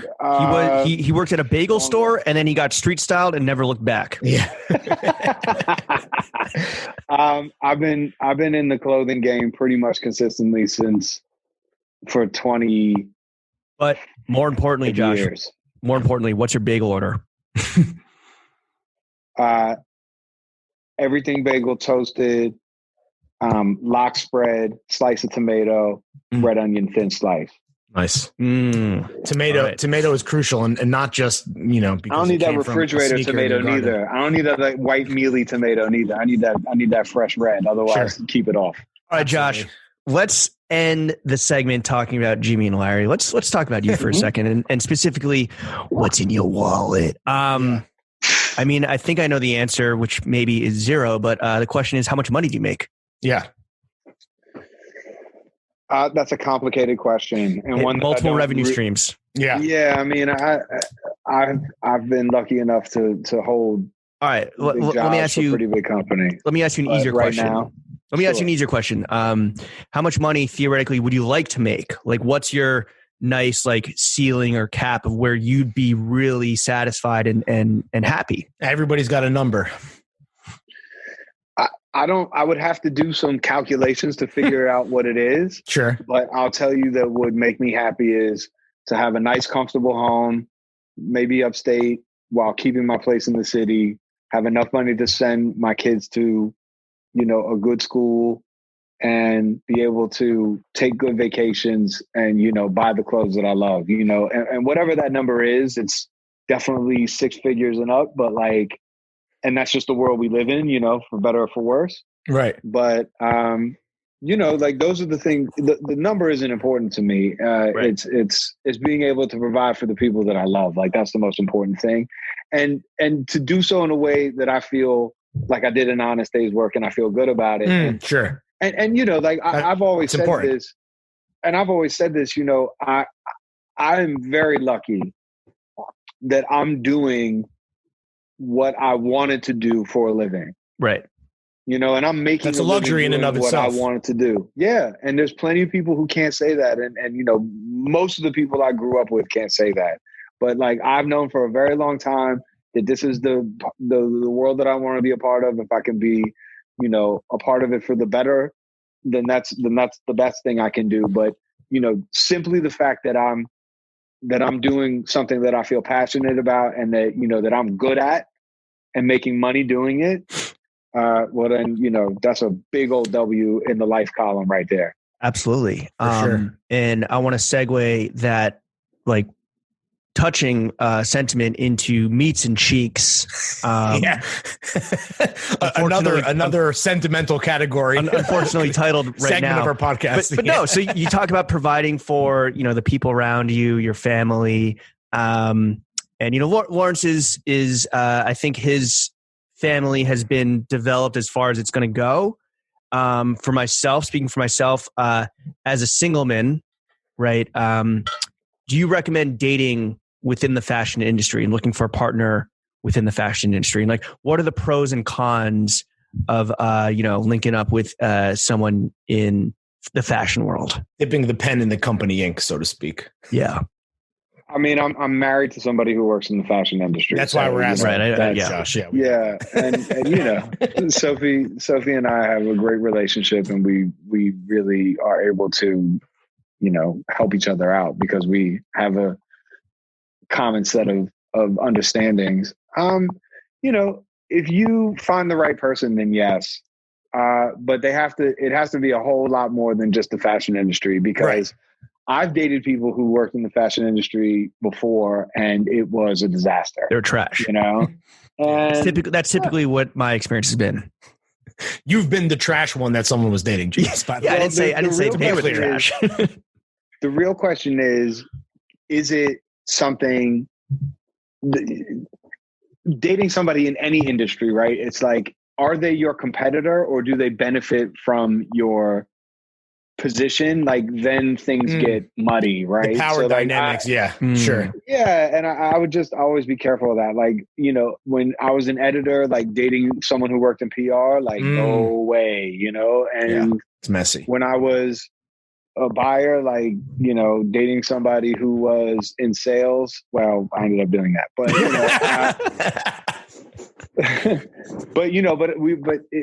it worked out, and it didn't really have anything to do with that, and we're very happy together, and we help each other out as much as we can, and it's great. I very much value her perspective, but it's the same as anything, man. Like, date the person who's the right person for you. If so you can get there.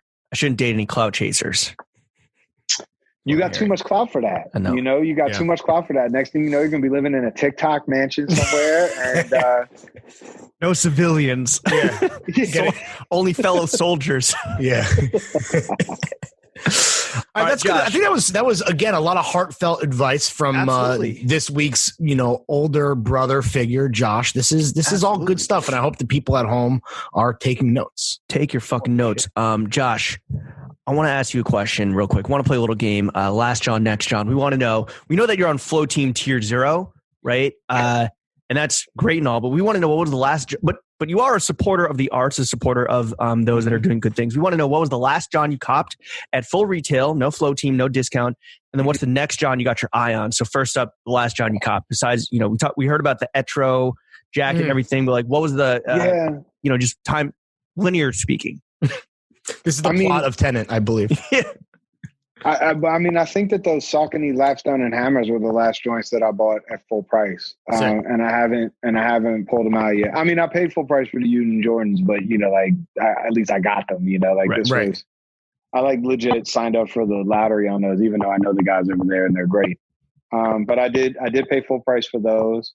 I was very willing to pay full price for the tie-dyed elbow Stussy No Vacancy In sweater. Right. That was a big one. That collabo, but I got there too late, and I had too much pride to text Tremaine about it. I didn't want to be that dude, but it sold out before I got there. But I was like, I wanted that one, and I was willing to pay full price for that.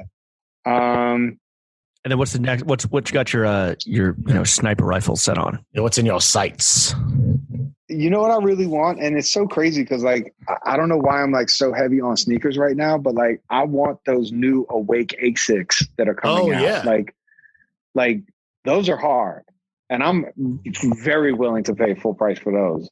Them shits are hard, man, with the little leopard print in the heel. Yeah, those are crazy. Gracious. Yeah, those are looking crazy. So I would be down for those. For sure. He went crazy. And then and the other last thing I tried to pay full price for and got juked by probably all of your listeners was the double knee 18 East electrician's pants. Yeah. I wanted them in all those colors, like the black, the green, and the khaki. And I tried to get them, and they were gone in like 8 minutes because I don't have no box. And I texted Antonio. I was like, "How did I miss that joint in 8 minutes?" He was just like, "Call me from now on." He's like, "Yo, I want them throwing fits, and I want them throwing fits, and never look back." They are the second favorite brand of the year from the Throw Gang on the Fitties. Well deserved. Which should come as no surprise. I mean, 18 East, just kind of like 4S, definitely like, up there. And I guess Antonio has obviously been cooking for a minute, but talk about someone who's come on, fast, burning hot and burning fucking bright. Definitely killing it with, and I mean, he really is. And we've said it before. We'll say it again. Truly one of the best designers working today in menswear, without a doubt, right up there with Angelo, obviously. And just proud to call him a friend of the show, baby. In the United States, like top 3, truly, for sure. And we hosted out at the store in LA, like when they first launched 18 East, we were one of the stores that hosted, like an in-person event where you could actually check out the clothes. That's the vision. Really, really good stuff, man. That's the vision. That's the vision and the taste level that we just respect and like that you made a living off of. And speaking of which, Josh, we want to, in the next segment, Fuck With Not Fuck With. It's a working title. We're working on the title. We're going to tap into that taste level, and we want to know what you're fucking with, what you're not fucking with. Some categories we're going to throw at you. First up, sneakers. You said that you're heavy into sneakers right now. What sneakers are you fucking with right now that you haven't already mentioned? Yeah, because you mentioned a lot, but there might be some more. Yeah, I know. Damn, I have been really talking too much. Sorry, fellas. I'm fucking with the Nike Space Hippies. Oh yeah, the number one, the 01. I'm fucking with those. The literal trash sneakers. Yeah. I mean, come on, But like, I was big on the Flyknit wave when those first came out. The Flyknit racers. Yeah, and like to me, like that idea. Let's do it. And then this is what Nike does best, right? At least the version of Nike that exists now, which is, literally being an industry leader and creating new wearable technology. I mean, or like, that's really what it is, from Flyknits, which, obviously there's less of like a sustainability goal there. When that came out, that was like obviously a manufacturing thing. But I mean, that's what, say what you want about how they might saturate the game with collabs and contribute to the kind of vicious hype cycle that some people think is like, ruining the game or, affecting it detrimentally. But ultimately, like they put their money where their mouth is to some degree. And they definitely did that with the Space Hippie. And that was on a lot of people's best of, we didn't include that in our survey, but a lot of people put that up there in their top 10 of the year for sure. That one was big for me. And I should also say that they're very comfortable, which I love, and another shoe that I'm looking forward to, I haven't tried it on yet, but I've seen it in person, is the Craig Green Adidas collabo. Like the one that has like that sort of like shark skin, like sort of scaling on the side of it. It's the same style that they did for Neighborhood, but it's slightly different. It's called like the Polta or something like that. But anyway, super cool shoe. Great idea. Craig Green, wildly talented dude. Genius. I mean, I don't even need to say it. Right. But man, like those, when I saw those on the runway and then I saw them in the showroom, it's just a killer sneaker. Like nothing I've ever seen before. And, like, as I said, like, I don't really like space age technical looking shit. Like, I like that on my foot when everything else is like retro, know what I mean? Like, I that. I like that dichotomy. So those would be my two. What sneakers are you not fucking with right now? Yeah, anything that you think is maybe played out or just straight up corny or straight butt. Yeah. And obviously we don't want you to like hurt any future business relationships or anything, but like I don't know if there was anything or do if you want. or also put some motherfuckers on blast. I mean, I'm waiting to see what Reebok does now that Kirby's over there. Let's see what that looks like. I thought you were going to say that Master P and B Diddy are trying to buy them. Yeah.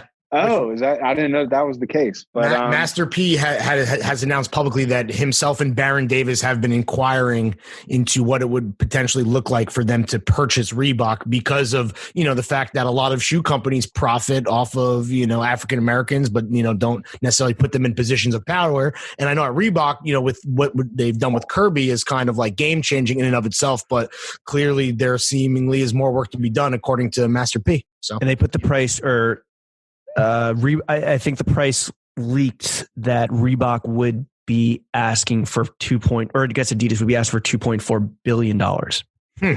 Damn. Seems reasonable.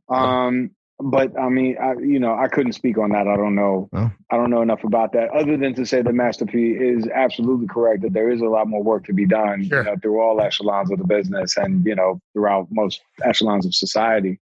But,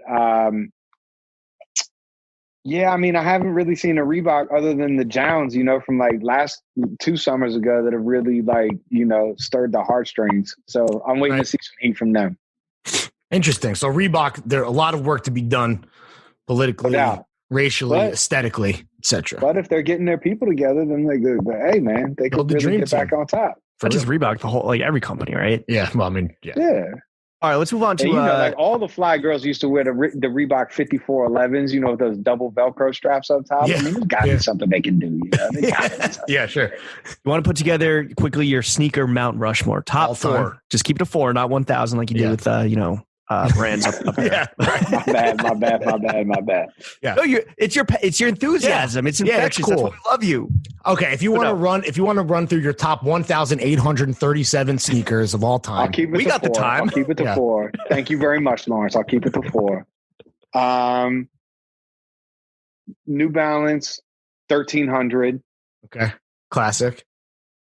Dunk Low. Any colorway specifically, or just generally speaking, the silhouette? Generally speaking, but the burgundy and white is from 96 onward, the burgundy and white. And you used to be able to get those in East Bay. Now you gotta call. Right. You gotta call Travis Scott. Now you gotta suck Travis Scott's dick or some shit. Yeah, I get it. But burgundy and white is my official favorite, and not the SB version, like the one with the regular. Tongue. No fat tongue. Right. I would have to say the Adidas Forum Mid. Interesting. Okay. The Forum Mid, which was like the Knicks one, the one like the low top Knicks colorway, in particular, the Knicks colorway. They're pushing the Forum again. I got a pair float to me that isn't in my donation pile, and we're not the same shoe size, but I'd send them to you. I'd give them to you. But I mean, you might just want to put them back on and put them on ice for a little while. They might come back around. I think they're pushing. I think the Forum is going to get a push in.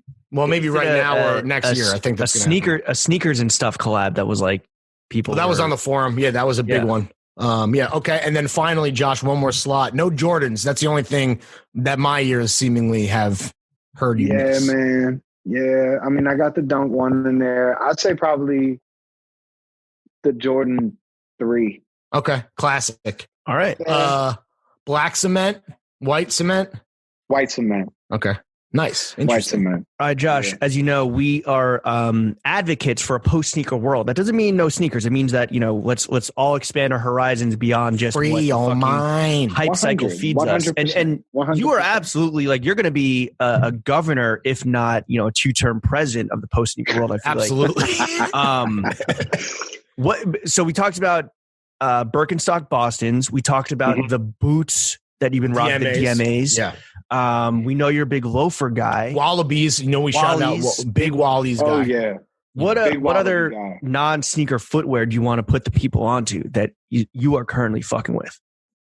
I mean, besides the Wallaby, anything. Do you have a go-to Wallaby, by the way? Because I know some people I prefer a cream low almost exclusively. But I'm always curious the maple now. Yeah. Yeah, I do I'm typically a maple low guy, but honestly, in the last 2 years, the best Wallaby that's come out in terms of for me is the Bodega patchwork one that came those are fire. That came out last year. Or was it 2 years ago now? I think it was last year. Yeah. I know what you're talking about. Time is just weird in 2020. Indigo. Time doesn't exist. It's like, what is it, like indigos and black and indigo patchwork and like brown patchwork. I've got the brown patchwork pair, and like, good Lord, those are just monsters. Also, for anybody listening at home, size down in your Wallabies at least size 11. Size. I'm a 45. I'm a 12 in sneakers. I'm an 11 in Wallabies. There you go. So Josh is going down to full size. I go down a half. I think James, you go down to full. Yeah. He goes down to full. So just remember, size down in Wallabies. That's all. Yes. What else, Josh? Paraboot. Love Paraboot. Ooh, love the moccasin toe ones. And they also do like a really great, like if you're not into like the big Michael with the lug sole, they've got the Algonquin style, which is similar to what the older heads would look for in the Alden indie boot. Remember that with like the little split toe in the front? Absolutely. Named after the upstate New York Native American tribe whose moccasins they were modeled after. The Algonquin toe. Love those from Paraboot. You know, I think the DMA, I mean, not to plug, but like DMA is really doing some really cool stuff, man. And they're doing it like in terms of the shoes that I'm wearing right now. You know, obviously the pod boot is the thing, but like in terms of just like crossover. And now that we're in the heart of winter, people, I think they didn't really wear the pod boot during the fall, which is fine because it's like it's more of a all weather boot. And now we're getting hit up left and right from people and from personal experience. Like I wore them out in the snowstorm we had a week or two ago. People are like, yo, I fucking love these. And they stand up to like all the elements, right? Yeah, snow, rain. All DMAs, right? That's what, like we've said, from the Dolomites straight to your fucking feet. I mean, like this is a brand that I think that, there's a generation or maybe even generations of people that aren't familiar, but this kind of reintroduction and almost like rebrand that DMA is having that James and I are just like happy to play a part in to some degree. I think I think they're really going to emerge as like a go-to. Think for anybody on the East Coast. I mean, there's just it's a classic 100. Fucking boot, dude. 100%. What about? Sorry, go ahead. No, I was just gonna say like loafers. Yucatan makes amazing loafers. Juicy Yukis. Yeah. I mean, but like a Bass Weejan beef roll. Yo, you can find like a fire joint. Like I got a pair of those engineered garment ones that look like they were in snakeskin like a year ago. Yeah. Killer. The lizard and croc kind of like reverse. You know how they do all the reverse shit. Those are fucking sick. You said it. Any non-sneaker footwear you are not fucking with right now? Maybe people are just doing it wrong or you want to see them do it better. I'm not fucking with Crocs. Like I can't do it. I know that a lot of people are fucking with Crocs. This is a pro Croc pod. We love our Crocs. But like more power to you. Right. I should say this also, one of the things that I've learned over the years doing what I do is that I can respect something that's not for me. Ooh, that's a bar. It's a fucking bar because James and I, we like to come on here and we hate a bit, but we're not haters. We just play haters on TV. So like, let's not lose sight of. Watch me watch TV. Yeah, don't watch us watch TV. But I think that's a nice sentiment. I think to take into 2021. Absolutely. If you learn nothing else, don't dip the pen in the company ink. Ask Josh about a beanie before you buy it. That's number 2. Understand when something might not be for you specifically, but understand that other people might enjoy it. That's number 3. Boom. Josh, real quick, what music are you fucking with? What are the tunes you've been banging? Man, I've been listening to a lot of old stuff. Let's go. I've been listening. Run through them. I mean, God, I just actually did a mixtape for Massimo Alba that's going to be going on Spotify pretty soon. When is that out? Can we drive some traffic your way? I don't know. I don't know exactly when he's going to be releasing it. But do you want to guess? Do you want to guess? Edit one of our chef jams? Yeah, you want to make a playlist for us? Hell yeah. Okay, I'll be happy to do that. But like, listen, I mean, guys, like I've been listening. Like I listen to the Griselda like hip hop stuff, and like I'll listen to because like that sounds like the era of music that I grew up with. Mm-hmm. But I mean, in terms of like other new stuff, Playboy Cardi. Yeah, I mean, listen, like if it's on, I'll listen to it. There's a couple of songs on that new. I fuck with King Von. Rest in peace. R.I.P. Like that dude was doing some really, really good stuff, and it's a shame that he's gone too soon. But in terms of like there's a couple of songs on that Busta Rhymes album that I liked a lot. That just came out. Yo, I said this and Lawrence made fun of me, but I was like, people are loving the Busta Rhymes album. People were saying it's back for sure. Yeah. I mean, yo, the Anderson .Paak record, whoa, and the one with Kendrick was like, whoa, and then the one he did himself with DJ Premier producing it.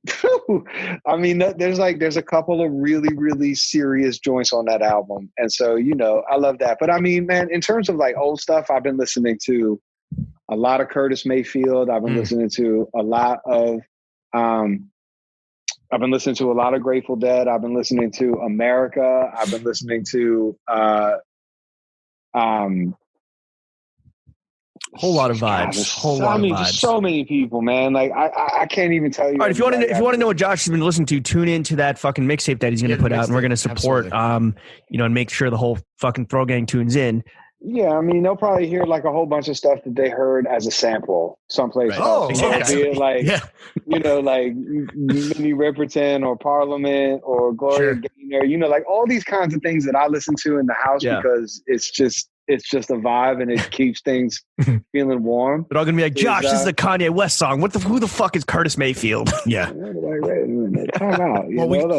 We got a lot of great options for outro music. I might just even like with Minnie Riperton, who's a personal favorite of mine. But yeah, I mean, listen, Floor, if you're gonna play a song, yeah, of course, like, of course. Oh my God, like what classic fucking jam, famously used to great effect in Paul Thomas Anderson's Inherent Vice. Great track. Yeah, awesome. Third greatest cocaine song. Any music you're not fucking with, or you just don't even listen to what you're not fucking with? I honestly, I usually, in most years, I spend a lot of time trying to keep up on what's popping off. And like this year, it's really just been about what I'm fucking with and not what I'm not fucking with. Well, let's move on to what you're pouring into the ears of the front of the face, film and TV. What have you been binge watching? Yeah, maybe you and wifey have been really loving something that you just want to share with the Throw Gang, but we're always looking for new recommendations. We just did Queen's Gambit, which was killer. Did you buy a chess set? Killer. Yeah. Did you buy a sexy chess set? Just bought like the naked chess set.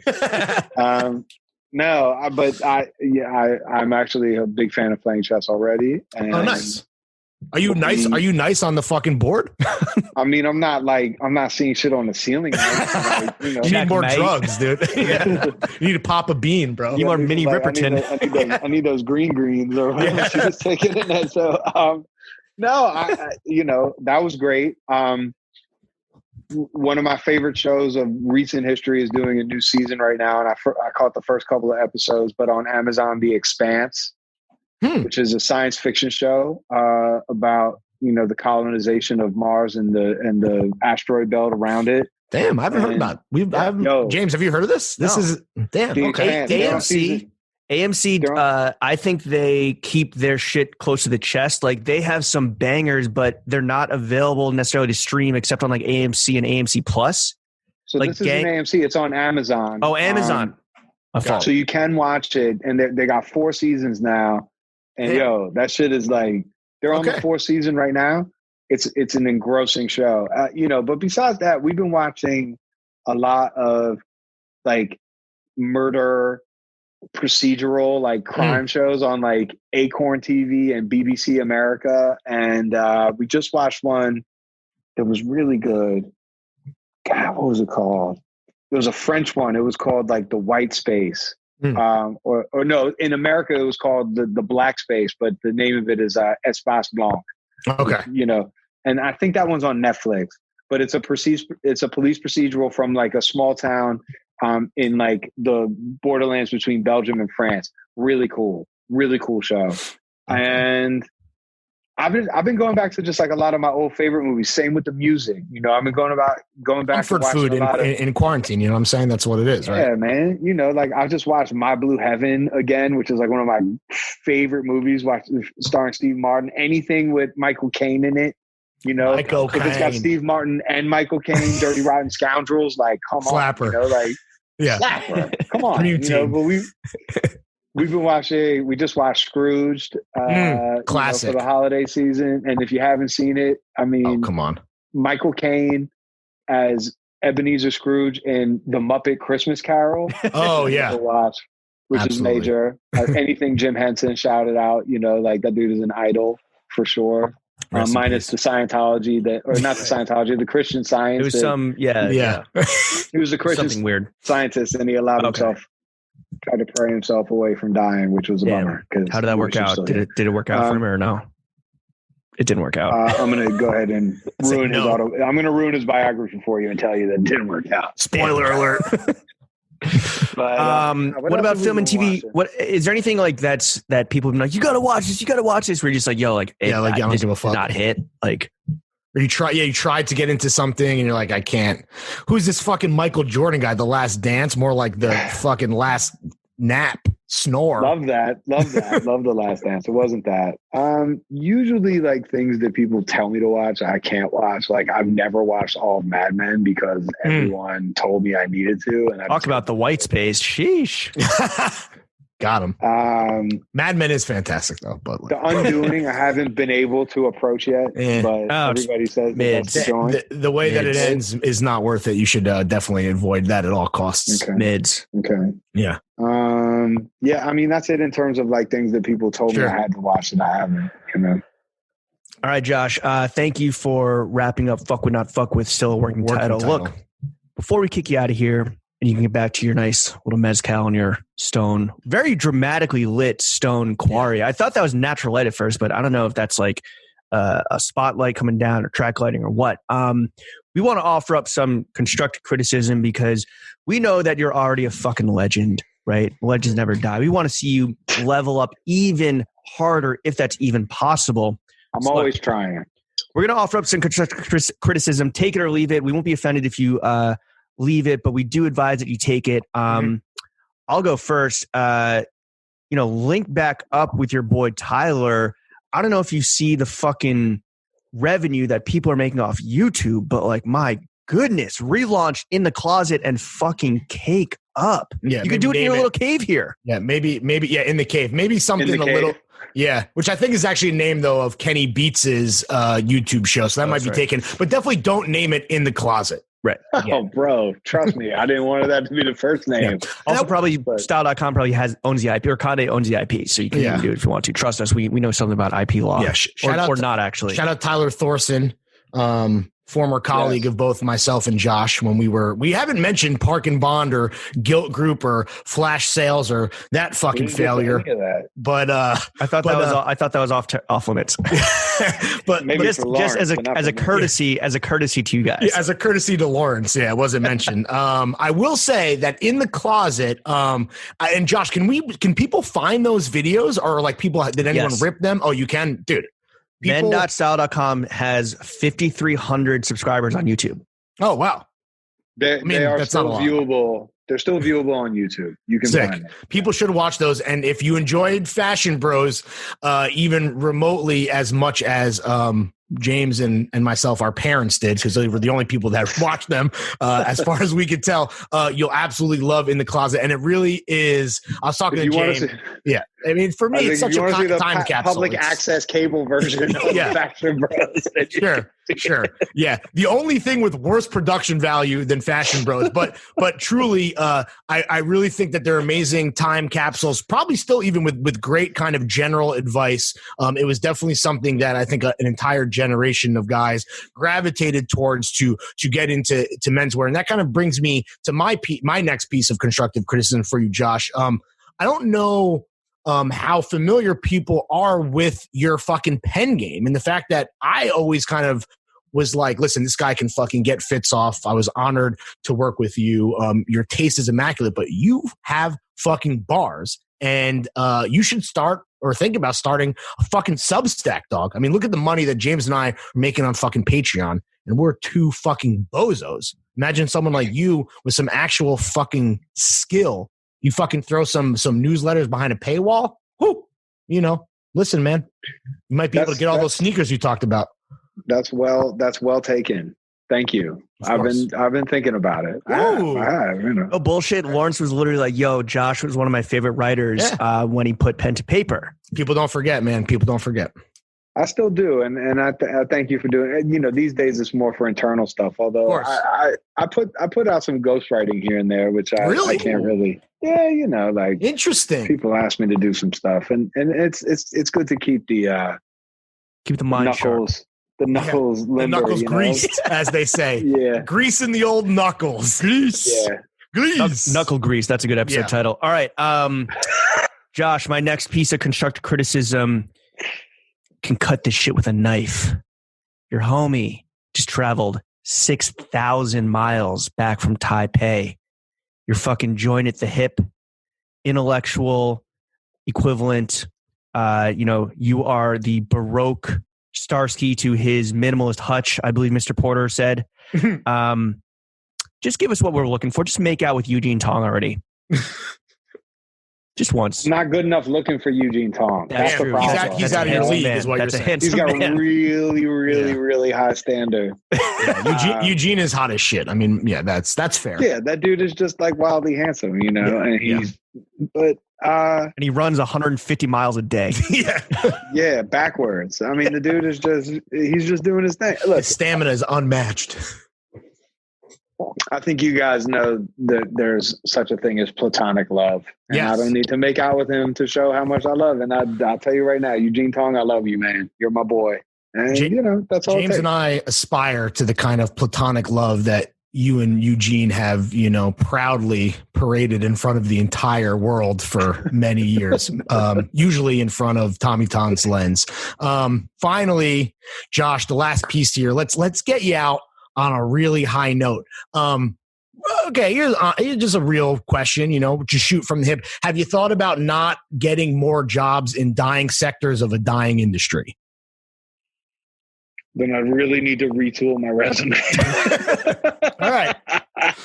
Got it. Listen, man, this is why the people pay us. The big bucks is to ask those kind of questions. So I just had to throw it out there, I would just say that while I appreciate what you're saying, I don't think this is a dying industry. If you look at the fact that there are, 7.8 billion people living on Earth right now. Yeah. I'd say like maybe 1 million of them don't wear clothes every day. Right. So like what we do for a living will continue to be important regardless. And, we're humans. Like we don't have feathers. We don't have fur. Like the way we express ourselves and the way we sort of like put ourselves out into the world is the clothes we wear. So it will always be important. Will the industry change? Will, the way that we consume and whether it's printed out, whether it's like an app you buy and it's printed out at the corner, 3D printer, whatever happens in the future, ideas and like what they mean will be represented by clothing. And so I ain't going nowhere, homie. Hell Love that. He ain't going fucking nowhere. Talk your shit. Tell the kids where they can follow you on social media. Plug whatever you want. Yeah. Your time on the only podcast that matter has come to an end. On Instagram, my handle is J Pesco. On Twitter, which is mostly a lurking thing, so I can check out what you two are up to in terms of offensive jokes, pee poo poo jokes. Yeah, it's J Peskowitz, and that's where I'm at. So sick. Yes, sir. Josh, thank you for coming on the only podcast that matters, Chef. True legendary episode with a legendary figure. I'm gonna need you to expertly fade in that mini Ripperton and have it drop. Yeah, right about now.